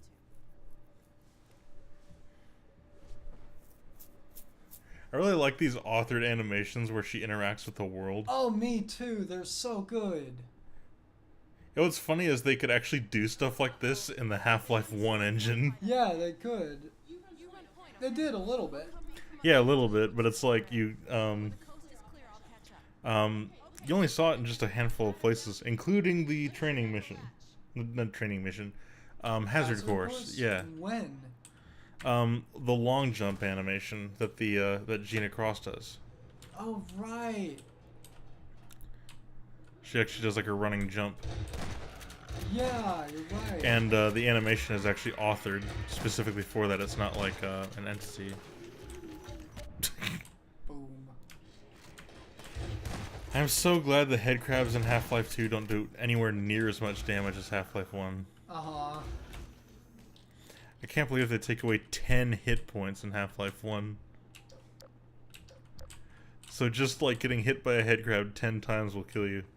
Uh-huh.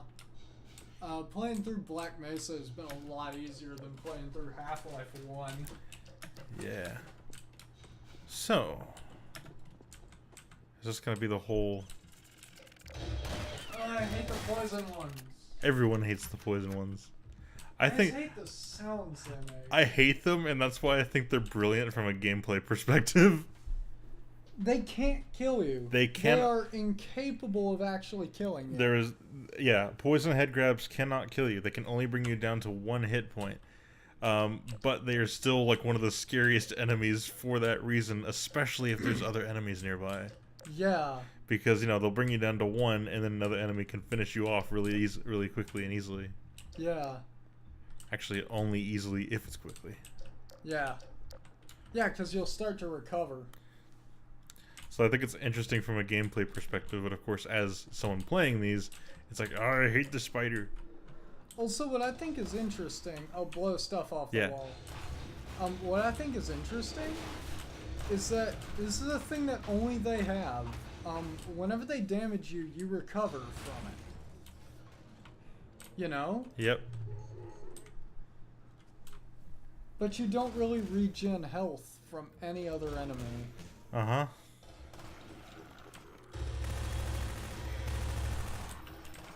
Why can Zombines run? Why are they like that? I don't know.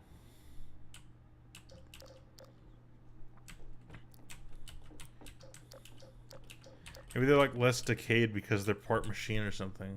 Oh shit, maybe that I didn't even is think why. about that before. Yeah. Yeah, okay, yeah, it's just like their cyborg parts are still functional. Yeah. You know? So they can just gallivant around.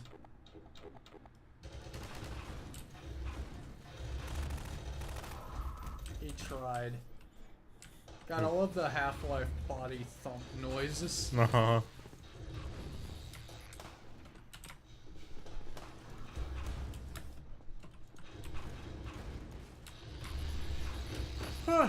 Bug bait is such a weird situational item.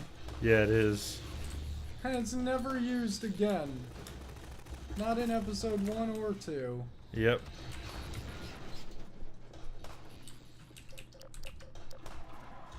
Even though you'd have the opportunity to get it again in episode 2. Yeah, you would. Don't the Vorts extract it for you? Yeah, that's why I said Yeah. there's that opportunity, because you have a Vort with you and 2 Antlion guards. Yeah.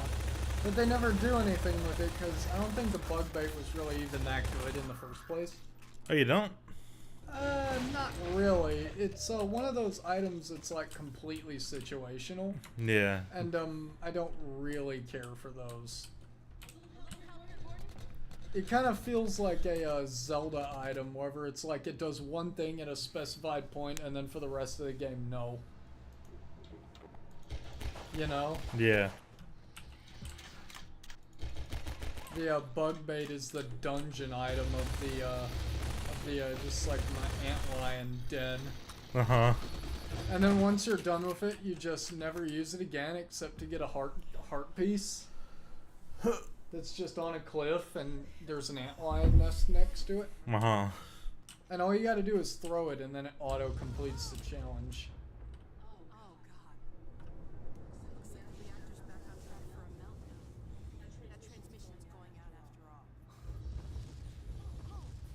fucking whenever you add too many power moves to the Odyssey at once. This happens. This happens. Come on. This must be the end of the map. Or not? Oh shit. This There's- might just be the second one. Maybe.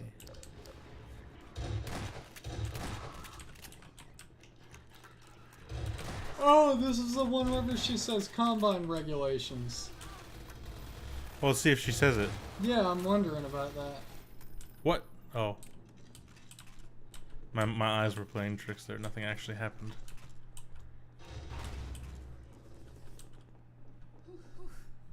I think we just broke about 50 combine regulations. No eye contact with combine soldiers. Don't damage combine property. Don't kill the combine representatives. Have your papers out and available. No loud noises after 6 o'clock, or before 6 for that matter. No eye contact with them. You can't even look at them without getting shot. Uh-huh.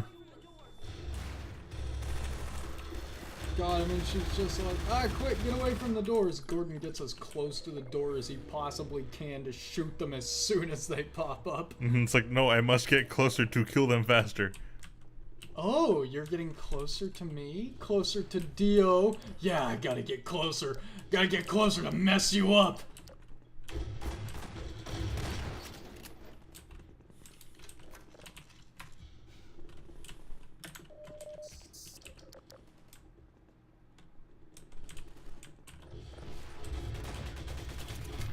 Oh, this is different.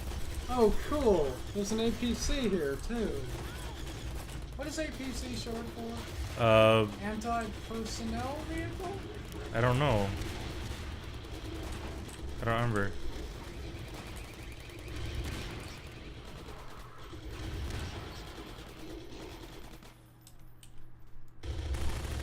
Oh, I just realized I could add some metallic braking sound effects to the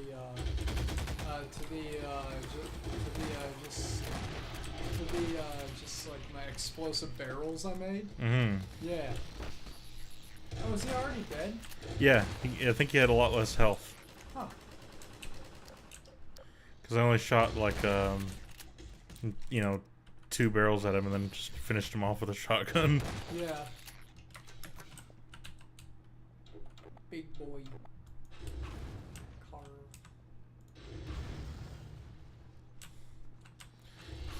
Get away from the doors. Touch his handle. You mean this one?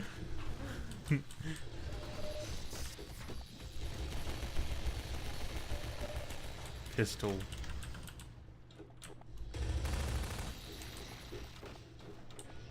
Alex, can you not be that far away? I can see why they made some certain changes to this. Like moving her here instead of all the way over there. Here they come. Trying to hit the fucking thingy.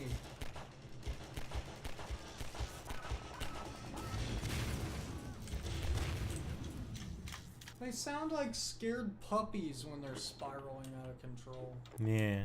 Scary. Sad. Yeah. What was that? I don't know. Baby noises. Yeah, I got 1 health from a whole health pack. Sup, Alex? Oh, please don't shoot me. She's doing her best. She's just an AI. Wasn't there like a big old hole here before? Big old hole in the road? I don't remember Combine shooting at you from the rooftops. I do. Oh, you do? Yep. Oh, that's the road.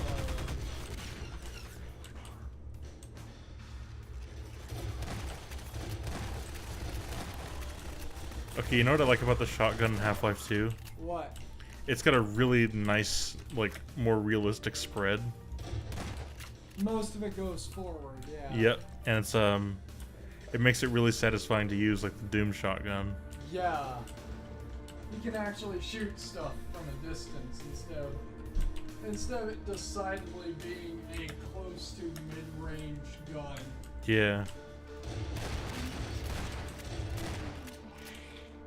You alright?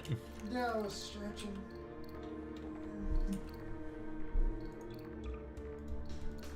to look at. Usually gravity gun is bound. It's not. There we go. Gravity gun usually has its own button.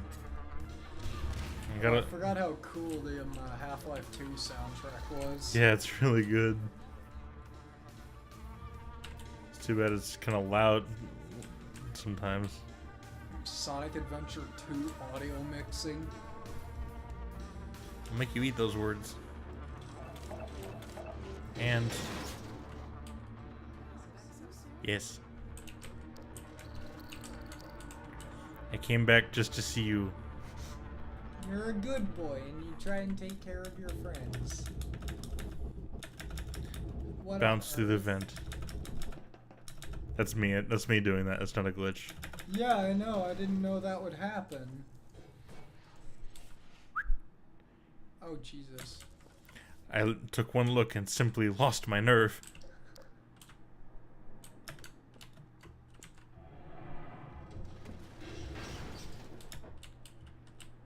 There's these weird bits in Black Mesa whenever, like, you're forced underwater, Mm-hmm. and you don't start with any air. Really? Yeah, you just keep losing health once you're forced underwater. I'm like, oh, I get it, because they didn't have a chance to take a breath. But as a player, it's terrifying. But, like, from, like, a realism point of view, it's like, oh, neat. But, like, me as a player, I'm like, oh, Jesus, not again.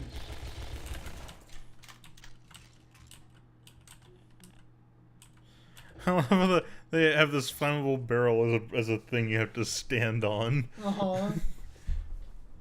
Just be like, yeah, so you've been blowing these up for the past, I don't know, half hour, however long you've been in City 17? For the past 3 games.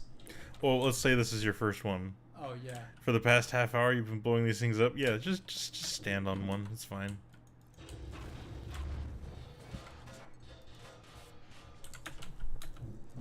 God, I wish Half-Life 1 had the Half-Life 2 flashlight, but without having to use Half-Life Source.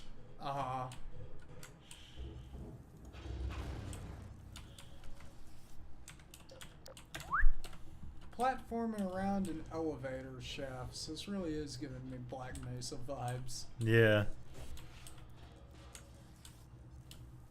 So, like, episode 1 has got a lot of little, stuff in it that's, like, reminiscent of the first Half-Life. Half-Life Source is funny. Yeah, it's really interesting, the differences, and also, like, at the moment, it's really broken. You got the low poly models and the just really detailed water. Yeah, they actually also ported the HD pack from Blue Shift to Half-Life Source. So like it looks a little bit more like, I guess, how it should, but it's just like it's very Half-Life Source feels very unfinished, like they had bigger plans for it and then we're just kind of like, it's too hard and we'll just cobble together the rest. Like they were going to actually remaster it a little bit more than they did. Yeah. Yeah, like my Half-Life Source was kind of intended to be like a Half-Life remastered, wasn't it? Something like that, like Counter-Strike Source did. Counter-Strike Source is like a lot different than 1.6. Yeah. But it's still like a product of the time. You know, it's not like completely brand new. Yeah. It's not like a remake like Black Mesa is. Yeah, but I love these things. But I think people were expecting, like based on reviews I've seen of back in the day, of people were expecting what Black Mesa turned out to be. No, they were actually expecting what Counter-Strike Source was. Oh. Black Mesa is like well above and beyond. Well, I mean, yeah. Yeah. So, like, I mean, like, you know, they were expecting, like, just, like, a remake and, like, an upgrade. Yeah. You know what I like in Half-Life Source? What? The ragdolls. Oh, me too! I like... God, like... Okay, it's just, like, the ragdolls makes it a lot of fun to play. So, Yeah. Map 2 early version, you can see that that's actually the big, like, guard arena. that we just did. Yeah. Let's see if it's any different. Okay, I'm just. It's the same. Maybe not gonna be worthwhile. Episode 3. Magnuson scenes. Also, Combine armored. Also, the water shader in Half-Life Source is completely broken. I demonstrated this to Martin the other day, and it's like... This is one level in particular where it just kind of triangulates all over the place in just a horrible, horrible fashion. It's completely broken. I used to think this was just a glitch on my old computer, but it carried over to my new one, so it's just a... I might demonstrate it sometime. So what are these? I don't have the suit.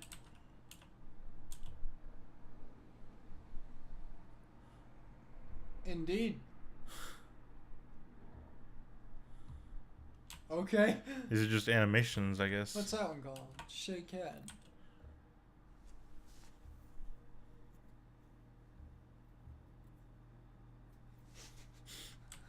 Okay. Okay. No point.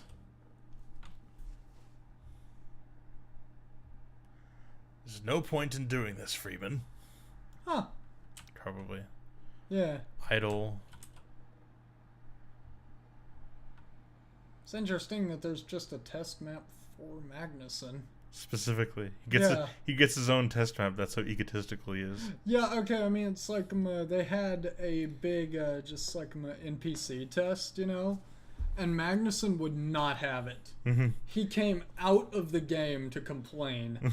And then said, no, you give me my own test map. Listen here, Mr. Was it Gabe Newell?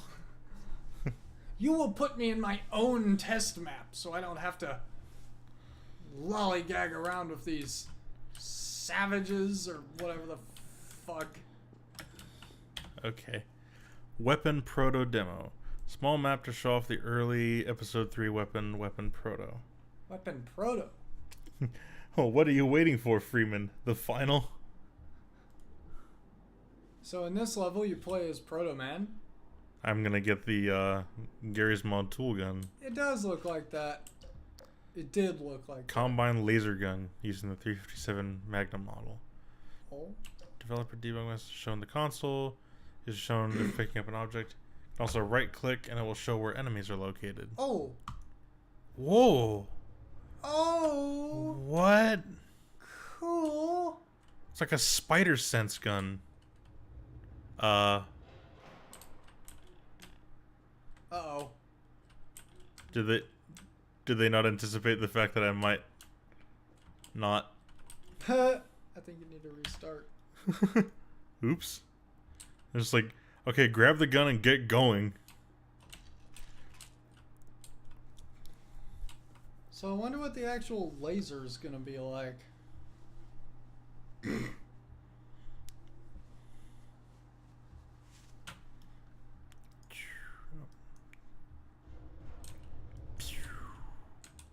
Shoot me.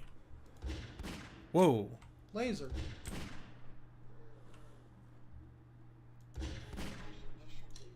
Oh. You can shoot through walls thin enough, vaporizing the enemy on the other side. Oh, it's like a super thin wall. There's a, uh-oh. He's about to vaporize them both. Yep.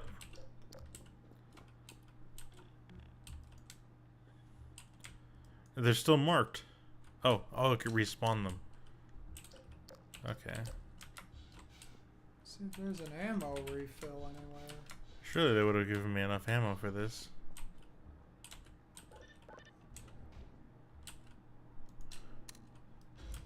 Oh! Oh, cool. Oh, this is interesting.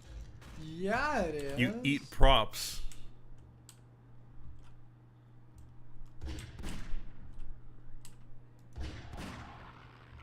Okay, this is cool.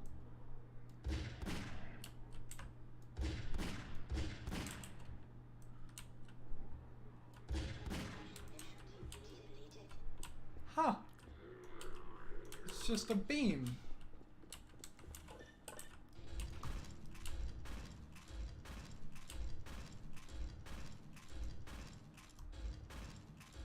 Like, I like how it just sprays out sparks. Uh-huh.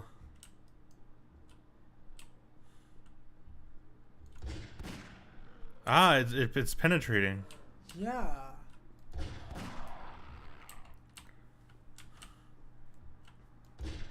Cool. Oh, and you can spam it too. Yeah. No, I bet this would have been fun to use. You know? Yeah. I wonder, like, what specific use case it would have, though. Because it's, like, just kind of another gun. Yeah, it kind of is. It's not like the hop wire where that sucks up a bunch of stuff. Yeah.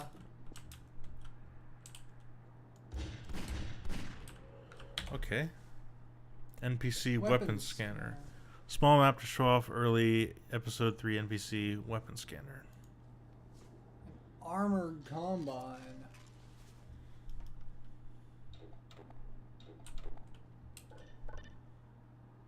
It's a baby. Hello? Oh! What in the world?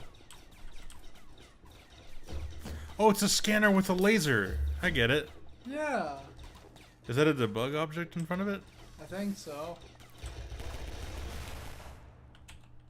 Huh. You know, there weren't a lot of lasers in Half-Life 2. Rest in peace.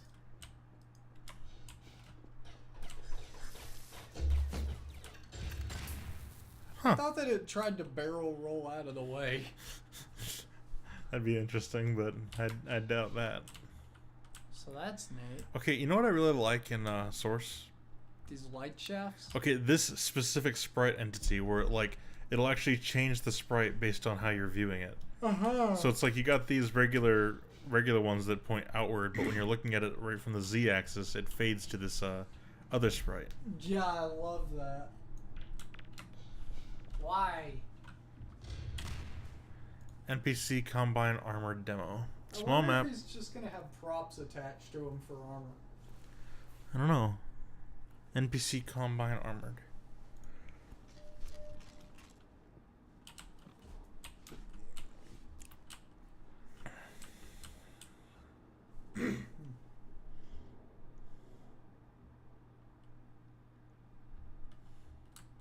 What'd he say?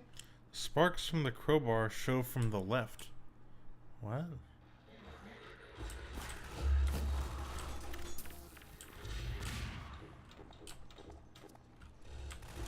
Oh, they do have additional padding.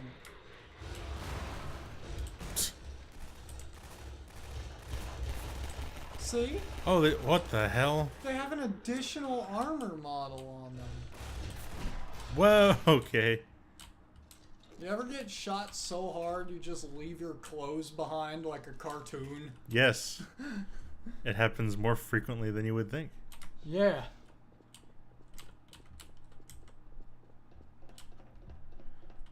And they just got this little setup here so they can show off their little tactics. You know what's unfortunate? What? The Combine AI is actually really smart, but they don't get much of a chance to show off how smart they are. Because they are really weak. No, yeah, you're right, actually.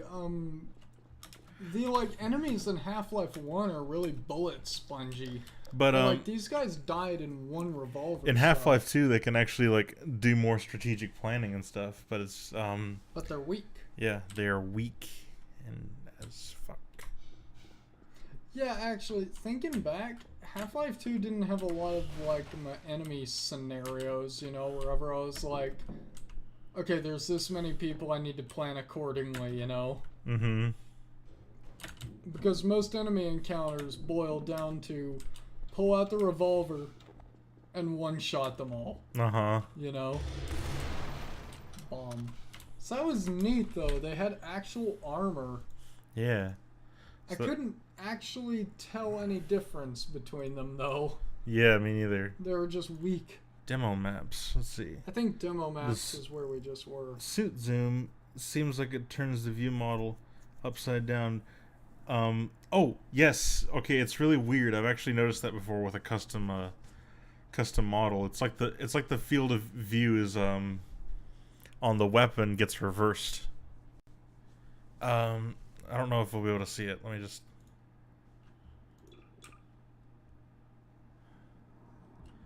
Let me. Gotta be a big weapon. Crowbar, maybe.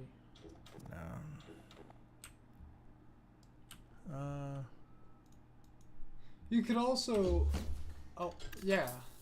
I don't know. I could also what? I was thinking you could zoom in and use Oh! the. Oh shit! You're right. There it is. Comes out of the top left. Weird. Well, that's weird. Can you do it with the crowbar and whack stuff? I can't actually interact with stuff when I'm zoomed. Huh. But yeah, it's a thing I've noticed. Very interesting. Yep. Oh, let's suit us. Okay. Oddities. Double checking. Yeah, okay. So we're almost done then. Training home. Training home. An unusual modern house with high quality lighting. Its actual purpose is unknown. From 2005. Huh. Wow. Oh wow, this lighting is high quality. HDR. Go check out the shadow maps on the walls. You know what this They look reminds me like- of? What? A like beauty map from Gmod. Like maps they make specifically for like architecture stuff and looking good. Yeah.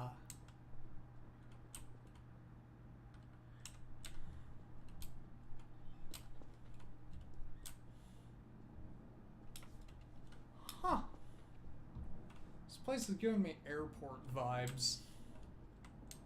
Long stretches of road out front. Uh-huh. Also, look how many bounces have been calculated. You can actually make this even smoother.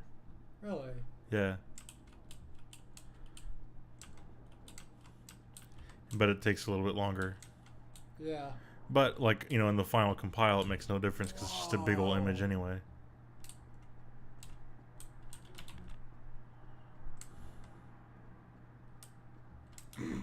This is cool. Yeah. A little house on like an aircraft carrier.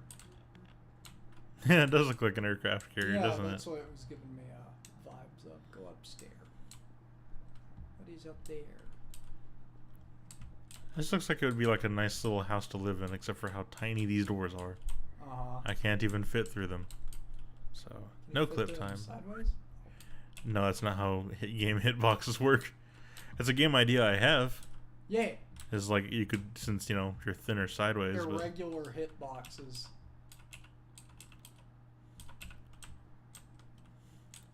yeah, this looks like all right. So I just moved into my apartment. No, this is interesting. It's like a long window that goes down multiple stories. Yeah. Looks like you could slip right through. If you were tiny. No, I mean go back. Okay. Now look down between the window. Yeah, you see? Mm-hmm. Floor doesn't actually meet anything. You could just drop down and squeeze your way down. Squeeze harder. I cannot. Eh. So this is neat. Yeah, it was. The closet. Why does the closet have like a barred window? Why not just a regular glass one if they're Actually, gonna have yeah, one? none of the Ah. none of the geometry in this house makes any sense. There's a window in a specific closet. Uh-huh. Is it the garage? Oh my god, this is like one of those like luxury houses, but it's also really square, so it's ugly from the outside. Yeah.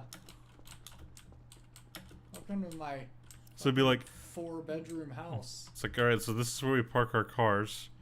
We have like a workshop back here, and this is the closet for the garage. Our garage's garage.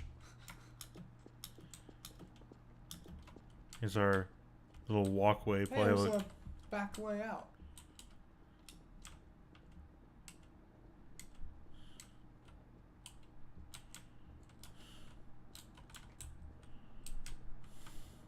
He's fine.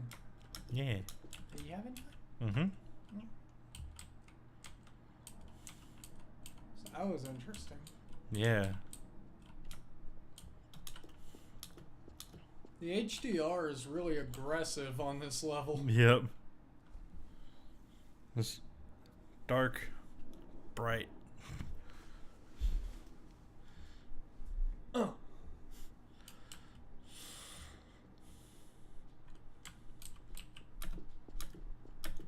It's really funny that Source has supported HDR since like forever, but like TVs and stuff are only just now catching up. Yeah. Source has really good HDR too. Source is really good at like emulating HDR without having an HDR display, Yeah. and that's something I wish that there was more of Mm-hmm. because it looks really good. You know. Yeah. I would like to see Source on an HDR display, honestly. Me too. Wait, it can do it? I don't know.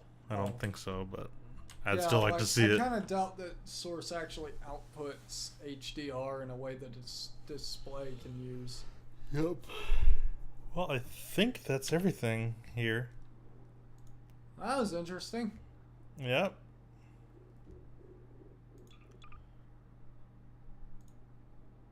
Oh. Wait, no, load.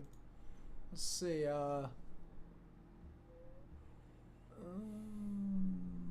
scenes?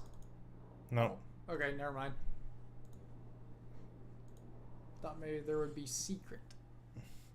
This house is really close to the sun. Uh-huh.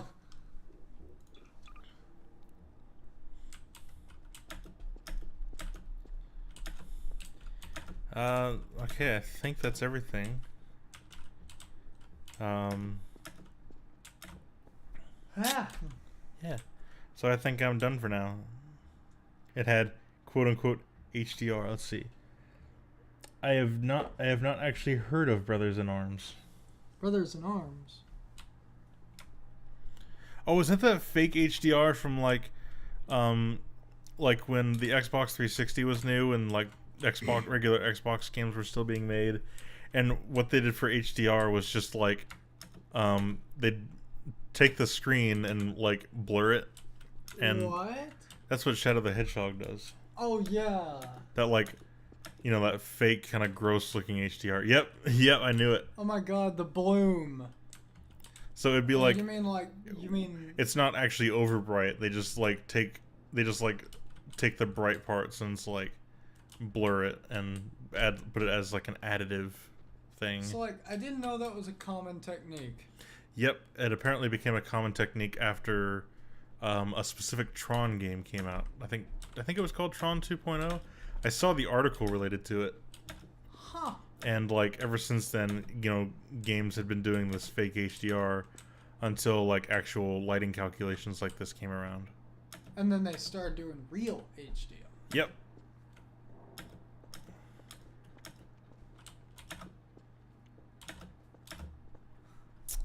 I just thought something stupid. Oh no. Bake me a light map for my birthday. Okay.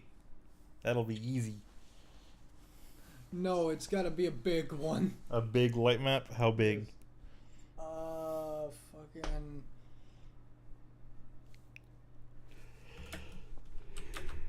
2048 by 2048. Okay, that's fine. Yes, except 7 times that big. Except 7 times. I didn't know what the actual number was. So big. 14 billion something. Nah, I don't think so. Oh. Bake me a normal map for my birthday. Okay, well that'd be even easier.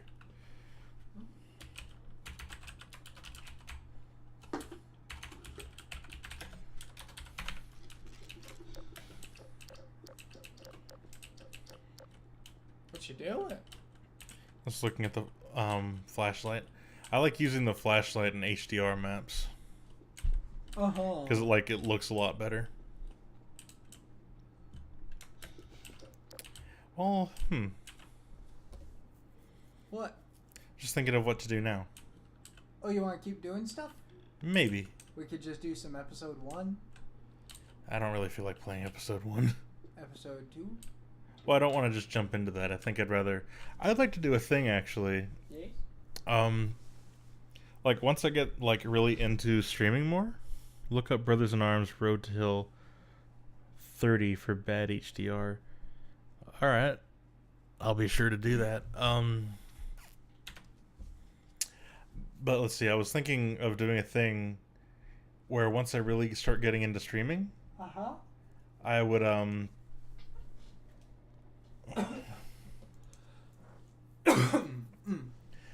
would just like stream all the Half-Life games from like Half-Life 1, then Blue Shift and Opposing Force. Oh, cool. Yeah. Unfortunately, Rob Martin's not going to be here for like a lot of them because that's part of the reason I've started doing streaming is because he's going to have like a day job, and I'm still going to be home. So to not be as like lonely, I'm going to be streaming stuff. And I can watch you while I'm working at WayForward. Yeah. So and he'll be able to watch. So it'll be like we're still doing stuff. Yeah.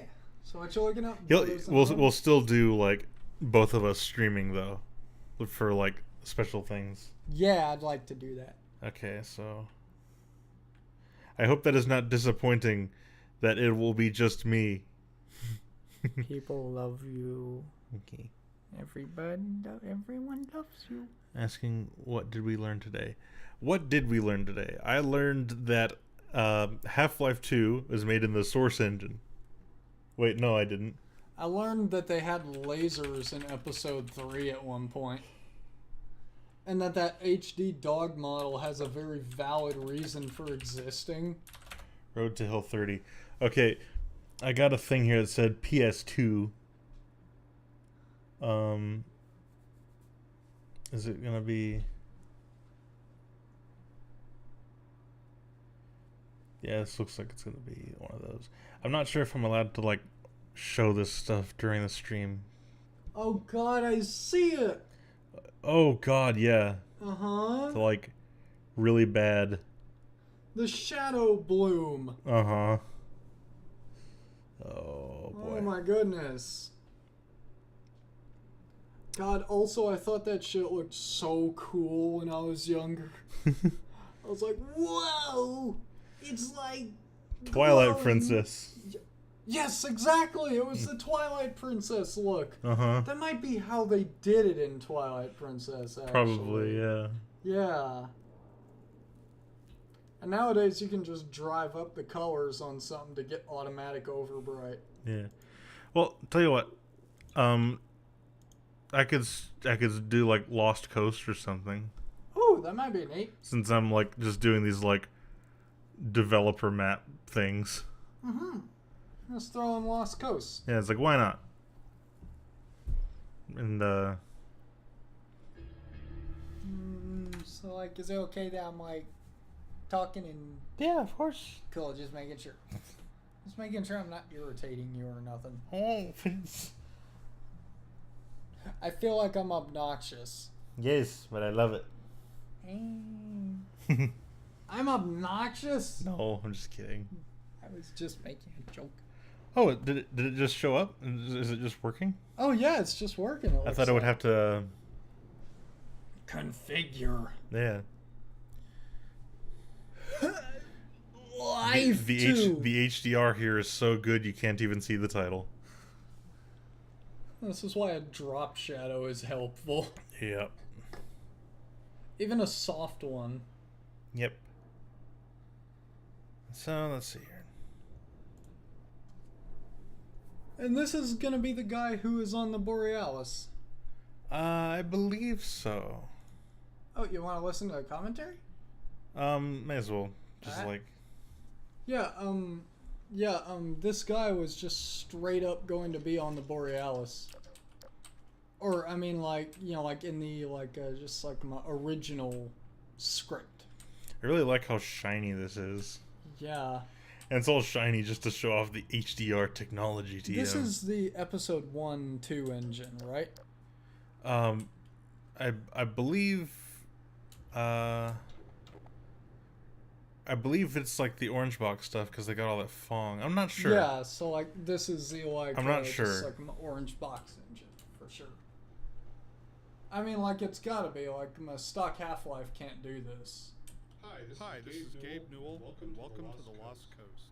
In this tour, we're going to be talking about a new graphics technology we've been developing called High Dynamic Range, or HDR. We'll also be giving you some insight into the design and production challenges His we omnipresent faced during the voice construction doesn't of the fade no Lost matter Coast. how far away you First, run. a quick Nope. explanation of the commentary system.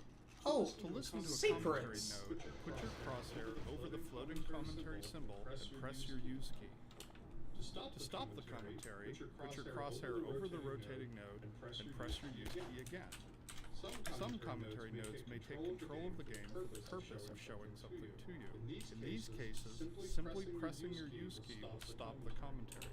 So like, even though I've been to Valve, I've never met Gabe. I've never even seen the man. He's an enigma. Huh. He was like out sick the day that I went to Valve for the Logarian Pyro. Aw. So we never got to meet him. We went to go get lunch at his favorite restaurant next to the company though, but Huh. never actually met him. Dan says he didn't see him either. Oh really? Like his favorite class, the Spy. Oh my god, Okay. like his favorite class. You know what I really like about like these later Valve titles? What? The developer commentary. I really, Yeah. really like it, and I'd love to see more. I miss it. Okay, so like I really miss this like dev commentary.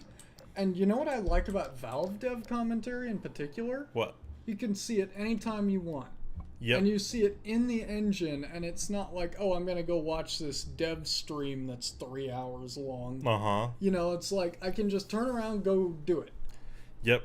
I really like it, but it's like part of me wonders if like the reason developers don't do it is maybe they're worried about being seen as like vain, like, oh, we're so self-important, we'll do commentary. But I personally, I don't see it that way. I don't think vanity is a thing that has much to do with it. I would really like to see more dev commentary. Dev commentary on anything is great. Yeah. You know it'd be great What? when Black Mesa is finished. Oh, that would be so good. Yeah. Okay, you know what there'd be? 10 years worth of documentation. You know what there'd also be? What? Dev commentary? Special Zen dev commentary that's completely separate because there's just that much of it. Uh-huh. So, to start working on Zen, we just crumpled up Zen and threw it in the trash. And then we started again. God, Zen is gonna be so cool. I love developer commentary. Just like, especially when it's like, let's see, dev commentary on dev commentary. Mm-hmm. Crab trap. It's like useful, like from a like game developer perspective, I think, and it's just interesting to listen to in general. It's like the first time I encountered it was when I played Portal for the first time, and I was like, wow, developer commentary. I've never seen anything like this before. Portal was also the first Valve game I ever played. Portal 2? No, Portal. Yeah, the original Portal, The yeah. original. When the art team started to think about a location that would demonstrate the power of HDR, a beach was one of the first choices we made. The visual relationship between the sky, the water, and the rocks is something we could not achieve without HDR. In order for high dynamic range to correctly simulate the light's interaction Yeah, really, with like, the surfaces rocks are around you, like lit these with wet blue rocks, and we needed stuff. more precise information about the surfaces than we've had in the past. And now going forward, we're modeling textures and 3D packages to ensure that the physical information encoded in the texture allows HDR to correctly bounce light off the surface. We also designed the colors and values of each surface to ensure they will be correct across all exposure levels. So, And the pre-PBR workflow where you had to actually be careful with like your albedo stuff. Yeah, it's like nowadays my diffuse textures are mostly just flat colors. Hi, I'm Bob, and here I'm going to talk about how I designed the commentary node system. Oh my god. With conventional rendering, seen here on the left, if something on the screen is light on it. like the wet sand, then the maximum reflected brightness can only be 20% of the maximum brightness of your monitor. HDR's more accurate simulation of light ensures that the sun's reflection on this wet sand appears as it would in the real world, which could potentially use 100% of the maximum monitor brightness. HDR uses bloom to simulate light that is beyond 100% of a monitor's maximum brightness. That's really cool. Mm-hmm. I mean, like, nowadays we just have HDR displays that can do all this. Well, I mean, like, even then, it's like you might want to have a case where it goes over bright for the sake of, just like, for the sake of artistry. aesthetics, Because then you have it, because, you know, exposure is used really artfully in film, so you can use it artfully in games. Yeah. It's like, when I make a game, I want to make a thing that's like it's like like an old tech game. It's gonna have like low poly stuff and things, but I want to bring in some new tech ideas like normal maps and HDR, because I really like what it brings to the table with like the possibilities of lighting and just making everything look nice and be. Yeah. I think it'd be an interesting combination of technologies. The sun in the process water. of building characters in Half-Life 2 taught us many things. By the end, we believe we figured out a more effective process for designing and constructing characters. This fisherman is the first character we built using that This guy process. looks so Design-wise, the fisherman is focused on showcasing HDR. Oh, this guy's in in a from the way that resembles Borealis. human skin. The highlights on his forehead and nose are good examples of specularity on human skin. You can see how the wrinkles on his cheeks and around his eyes are an example of how we can use normal maps to add depth. Production-wise, the fisherman was built using a similar process to the rocks you saw on the beach. We modeled the 3D character at a very high detail and extract much of the physical information and store it in the textures. Ah, so he is a rock. Yes, but so it's really interesting. As I was telling Martin about this earlier, the so before the fisherman and like the orange box stuff, a lot of the models that like Valve made were actually just, you know, modeled. Yeah, Yeah, and just- then like painted. Yeah, they'd be like, you know, they'd like just, like they'd make kind of basically the final model, versus like sculpting out the like this high poly thing and then baking it down to low poly. And you can really see the difference in the results. It's just like check out his fingers. Actually, I want to see. he's got a full set. See, Yeah, I know. I want to see if he's got like nails. but and it's like stuff. compare the like Half-Life 2 citizens to this guy. Oh my God, he has nails. You must be here to take on the Combine. Sure what one man can do, but no other reason to visit St. Olga. This guy looks like such a friendly old man. He does. God, I mean, it's just like the way like his face is shaped, like around his eyes, particularly. So like I was getting this guy confused with the Borealis guy. Is it, so he's different? Yeah, he's completely different. The Borealis guy has a beard. And like I just thought that this would be the Borealis guy, and they reused him.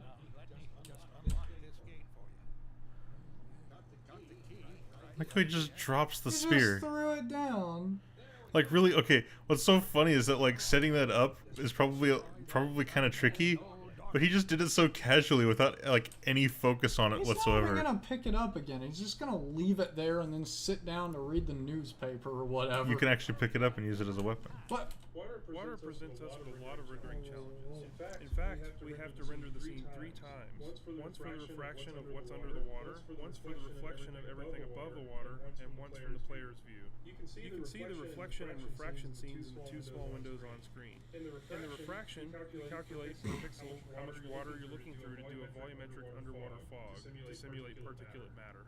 For our full HDR solution, we had to go through the entire engine and modify every bit of code that calculated light and color. For example, these water reflection and refraction renderings had to be improved to support the full range of contrast values. Get going. What are you doing? What are you waiting for, Freeman? A hug? Oh, I do hope I'm not interrupting tea time. Yeah, so you can just take this with you and jab a combine. Also, I like how it aims.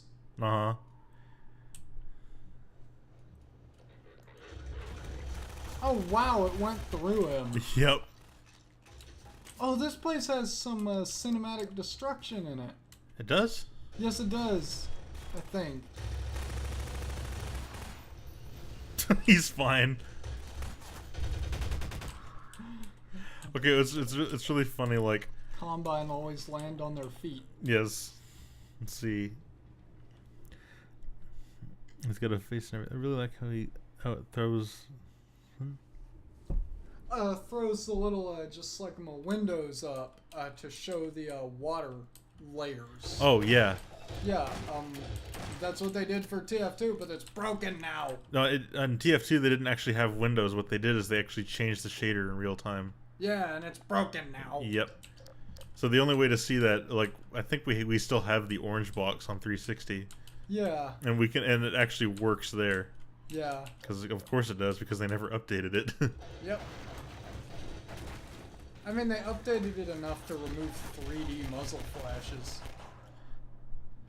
But I thought that was never in, except for in the beta or something. Nope, it was in at the very start. It was in on, like, launch day. Huh.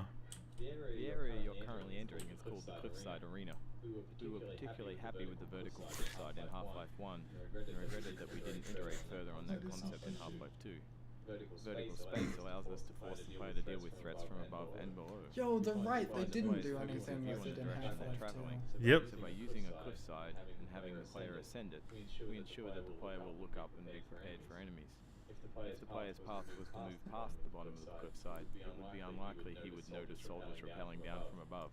And dying from unknown threats never feels fair. It certainly isn't fun. What are you doing? Quick scoping? So what I do is... Oh my god, did you see it? Yes, I did. There's the thing Rob was talking about. I had a custom pistol model, and it did that really bad. Oh no. The very first release had the old version of SFM in it. Yes! A prototype of TF2. I think it was either a prototype or the first release. And it did have SFM in it, and it was like a really old version. That's where Nope.avi comes from. Yep.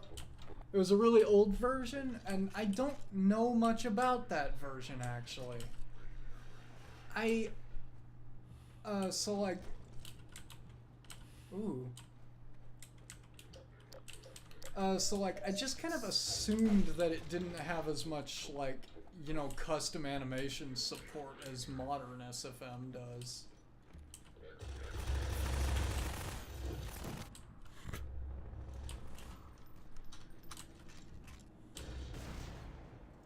Okay, I thought he fell off the cliff and blew up.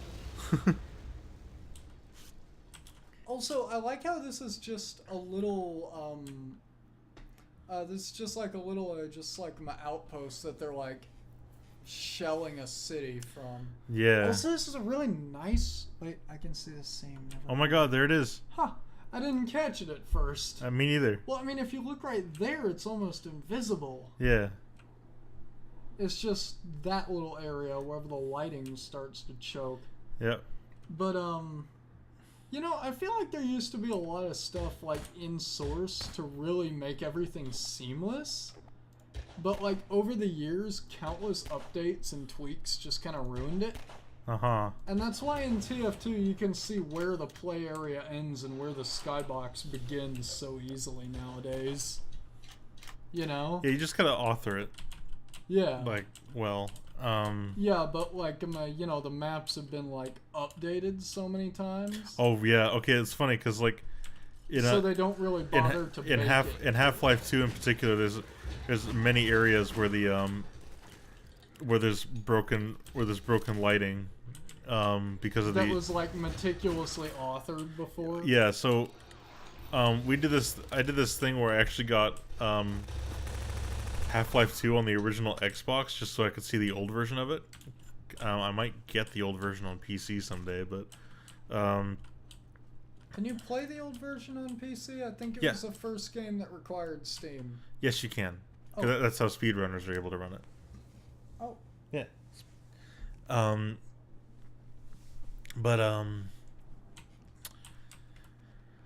What was I saying? Get the old version of it to look at. Oh the yes, lighting. yes. The so there's one area in particular that stuck out to me was the Smokestack. what? Never mind. Okay, I was Black thinking of the Mesa, wrong Black area. Mesa East. There's like this like radio tower thing, and in the original release, or at least the Xbox version that I got, the lighting was actually baked onto the radio tower, and it cast a shadow. In the current version, it does not cast a shadow, nor does it receive a shadow. So it just looks like, okay, it's like a case of someone would like open up the game, look at it, think it's weird, and just be like, oh, it's just because it's an old game. Uh-huh. Even though like in the original release it was better. And it's really weird when I've gone back to play older games like for the first time, and like realizing later that like They weren't supposed to they look weren't like they weren't this. supposed to look like this originally. Like stuff with Half-Life 2 or Sonic Adventure DX, and just Half-Life 2 Adventure DX. it's just like a lot of it tends to be like the first thing to go is broken lighting. I mean, Yeah. the first thing to go is lighting. Sometimes it's not even broke. Sometimes it just gets weakened over the years. Yep. Like the Nights into Dreams re-releases, wherever like the lighting used to be like super strong and colorful. Yep. Also, I think that the smokestack that collapses like during the airboat section used to actually collapse differently and be like way more seamless. Mm-hmm. But nowadays, like the pieces are kind of lit differently, Mm-hmm. so like you can see that it's gonna come apart before it does. It's really weird. Yeah. One of the features of our HDR solution is dynamic tone mapping. The easiest way to think about dynamic tone mapping is that it's a method of simulating the way the human eye reacts to light. In the real world, you probably walked into a dark room and noticed your eye adjusting to the darkness, letting you see better after some time. Or you've walked out into a bright day and been blinded by the sun, only to have your eye adjust and allow you to see normally. Your iris is adjusting itself in response to the amount of light hitting your eye. Dynamic tone mapping simulates this by automatically adjusting the exposure of the scene to mimic the behavior of your iris. You can see this as the view moves from the dark tunnel to the bright sun and back again. Here, you can see the way we calculate the amount of light hitting the player's eyes. We take a snapshot of the scene, measure the brightness levels, and then use that to adjust exposure. We consider light at the center of the screen more important than at the edges to better simulate the geometry of the eye. This was always so cool. Yeah. And it was like one of my favorite things that they would do. Yeah, center weighted HDR. This is also in Tone UE4 mapping. by default. It's still center weighted? Uh-huh. Nice. If you look at something that's like really bright, then then the thing will change. And I've actually got to turn it off most of the time for like authoring effects and a neutral like lighting. Mm-hmm. So that So- like I can like So it'll still do a thing where if it's like the bright thing is off to the right or left a little bit, it won't actually change? Yep. Cool. Not until you look at it. And usually I gotta turn it off because it's also enabled in the editor viewport. So just while you're making it, it's there real time. The courtyard in front of you is a space we call an arena. Arenas are built to hold the player for a period of time and usually contain combat or some other challenge. They often have multiple entry points for enemies, along with a gate of some kind to prevent the player moving on until the challenge has been completed. In this case, the arena is free of enemies until the player solves a puzzle and triggers an alarm. This is a method that allows the player to explore the arena and get a sense of its space before being forced to fight in it. It adds a sense of uneasiness to the player who's expecting to be attacked now that they've reached the goal set for them at the start of the map. The break in the action here is also a crucial part of the level's pacing. It allows the player to recover and explore the world a little after being attacked on the way up the cliffside. Oh, I love that. The Source engine supports a wide variety of shaders. The refraction A wide variety. requires us to copy the scene to About text 10. Yeah, about 10. and then apply it to the Windows surface. Supports a wide variety of pre-built shaders and nothing else. Pre-built shaders. Yeah, exactly, Dan. Oof. Oof. View the sun through this You know how many new shaders they had to make for Black Mesa? Oh yeah, I forgot about that. Oh Jesus! How does the slime in the radioactive like waste treatment plant work? Is that a brand new shader? Because it looks like it would need one. Here, baby. Talk to I like how it's like this glowing orb. him. Of course, for the HDR demo, everything is way too aggressive. We wanted to It's not transition sure. from a bright, Yeah. wide open space into a tighter, closed one to showcase HDR's dynamic tone mapping. We also Really like the focus on colors in contrast this and area. elements Yeah. like So human colorful. architecture and futuristic combine technology. You know, A monastery fit these requirements perfectly. Monasteries are generally isolated and lit and built ages ago.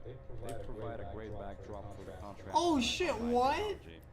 When we built You didn't know you could mess with those? no! by basing them on Those real are so location. fucking PBR looking. Look at them. Yep. Well, I mean, For they the are most when part. the light is off. Uh-huh. It's like, wow, this looks great when you don't interact with it. Okay, but okay. Did I ever tell you Lost Coast was like the most HD looking game that I had for a long time? Really? Uh-huh. Okay, it's you know what I really like about the PBR workflow? Metal. Metalness. Yep. Oh my metalness. god, just You can just slider metalness all the way up. I never liked how like when you had to do like, okay, I want to make something look metallic. How do I do it? Well, I just Make it dark. you can either have to darken the albedo or like author it for a very specific area because you know when you light this up with your flashlight, it doesn't look like gold. It looks tan. Yeah. Okay. It's like Here it looks gold though. shining a light on things Let's illuminate the subject. would always just make it look like you know, like it would make it look like wood.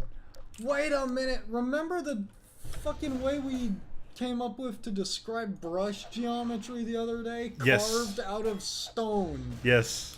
And it was like older brush geometry, just like you were trying to think of like a term to actually describe it, and I said like it all looks like it's carved out of stone. Yeah, because it's And like you were like, that's exactly what it looks like. And then like a tank in Half-Life 1 came around the corner looking like Luigi chiseled it. uh-huh. You know? Because it's like it's funny because it's got like the same solidity to it, Yeah. but it's also like it's like it's just like okay, here is a house, and here's a stone church that has been painted to look like a church. Yeah. Okay, so here's a here's a chair made entirely out of slabs of granite. It's not that chair. That Yeah, chair's this one's a model. Yeah. This has a lot of unique models and textures in it. Oh, what cool! Oh, look at that, the shards. No, go look down. Physics shards, and they're refractive.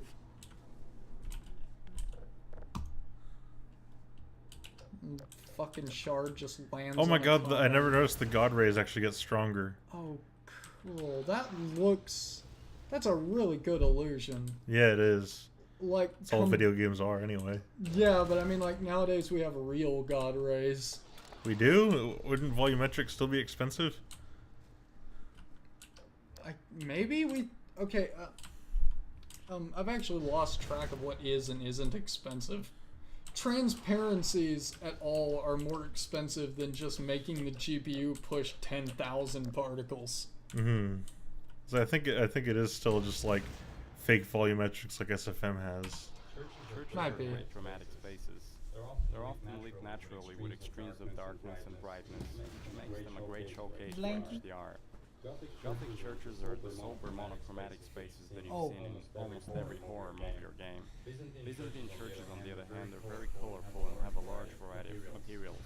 We wanted that color and material variety to show cool. off our HDR reflections. Whenever, check out the little hang thingies. Next time a thing hits, they shake. Wait. Give it a sec. Yeah, like whenever it fires.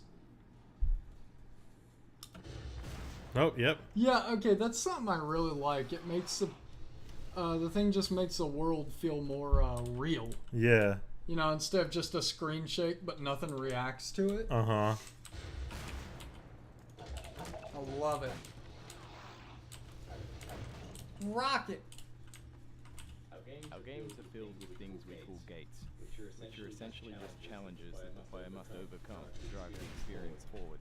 We used a puzzle here since the player has been through combat and exploration recently. When we design challenges, we try to ensure that the player's goal and the action required by the player are both fun. Oh, that's gold too. I thought it was wood. Yeah, it looks like wood, doesn't it? The action required by the player to solve It's the in the challenge bright is area. I thought it was well. wood. So instead of something menial, such as hitting an off switch, the player gets to use physics, jam the gun's mechanism and cause it to break. Put a rocket in. Oh, or put that in.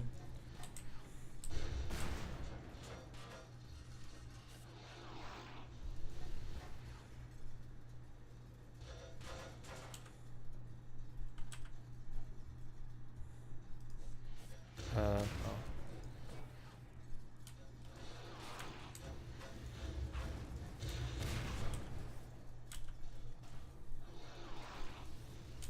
Oh my god. That actually worked. I love that. Uh-oh, monsters. Monsters. Oh, that was nice. Thank you. We're good at FPSs when I'm not. I really like the head crab blood effects. Mm-hmm. And how they're just this combination of colors. You know, there's like yellow and red and green, and it just feels like all this unknown material. Uh-huh. It's really gross. It does a good job of being gross. Uh-oh, big bastard.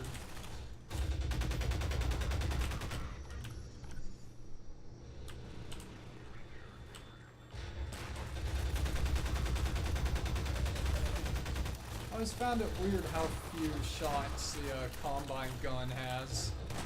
Uh-huh. Just 60. It's really strong, but yeah. Maybe that's probably why, because it's like a case of like, it's strong, so not many. Yeah. I really, really like how Half-Life 2 just uses like dynamic physics to do a lot of stuff. Mm-hmm. Like knocking down like a door, and they actually just break the door and, you know, apply a force to kick it in. Uh-huh. Instead of everything having to be baked or really floating.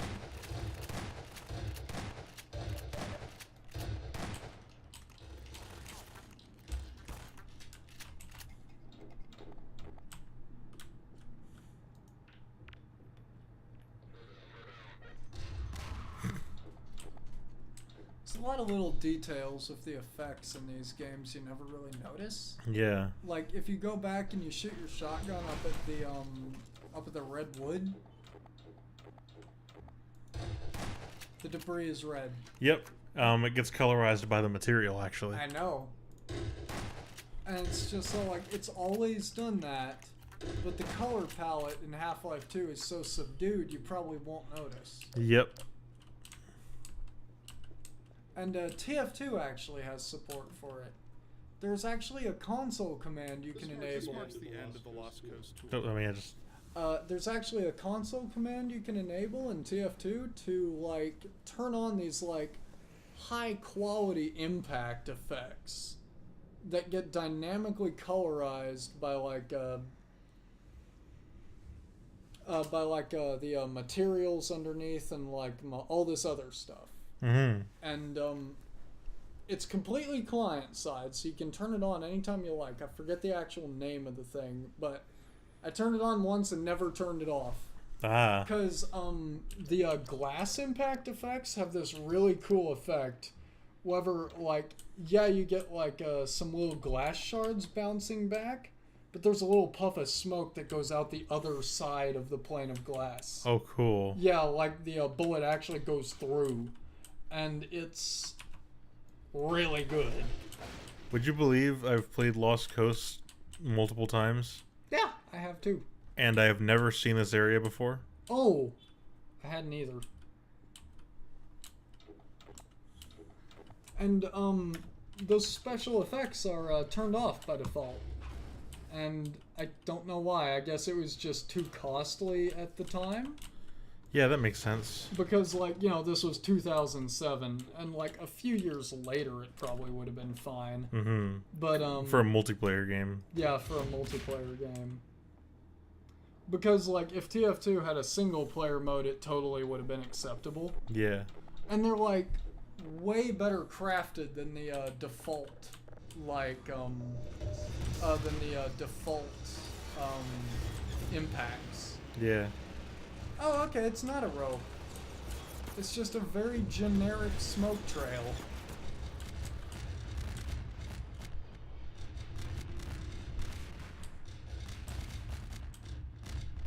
Oh, that was cool. Mm-hmm. Kill. This marks the end of the Lost Coast tour. This has been an experiment on our part to see if our community would find it interesting to learn more about our development process. Yes. As always, we're interested in your feedback. I can be reached at gaben, G-A-B-E-N, at valvesoftware.com. You said the People funny. like this keep producing this kind of content for all of our games going forward. Thanks for listening. All of our games going forward. Oh, man. You know, that's not even true. Because they didn't do it for CSGO or anything. They didn't do it for Dota either. Nope.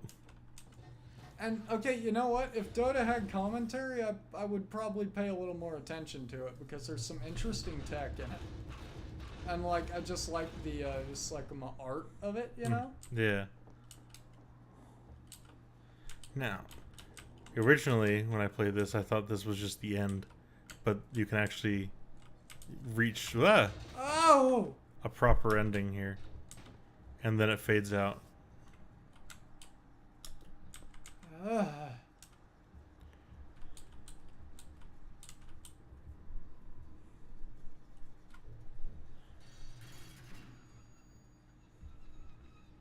I like physics elevators in Half-Life 2. They're scary. Yeah, they are, and they're awesome. Hit it. Yeah, do it more. Do it more. Oh, what yeah. did you do? Oh, boy.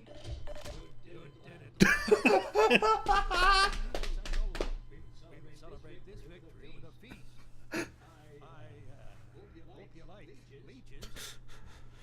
Hey, where you going? You're getting fuzzy around the edges. Well, I guess you got other places to be. Yeah, like hell. Nice knowing ya. Did you say it was nice knowing you? Yes. Die. Normally that just slowly fades out, but That was amazing. So that was the thing. Yep, it sure was.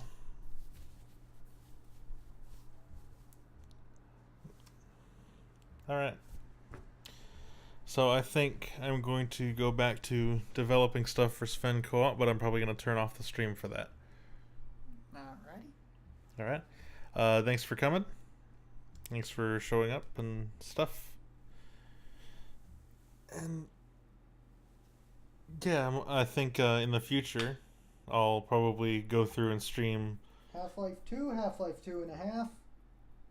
Yeah, I'm gonna stream all the Half-Life games once I really get going with this. All right.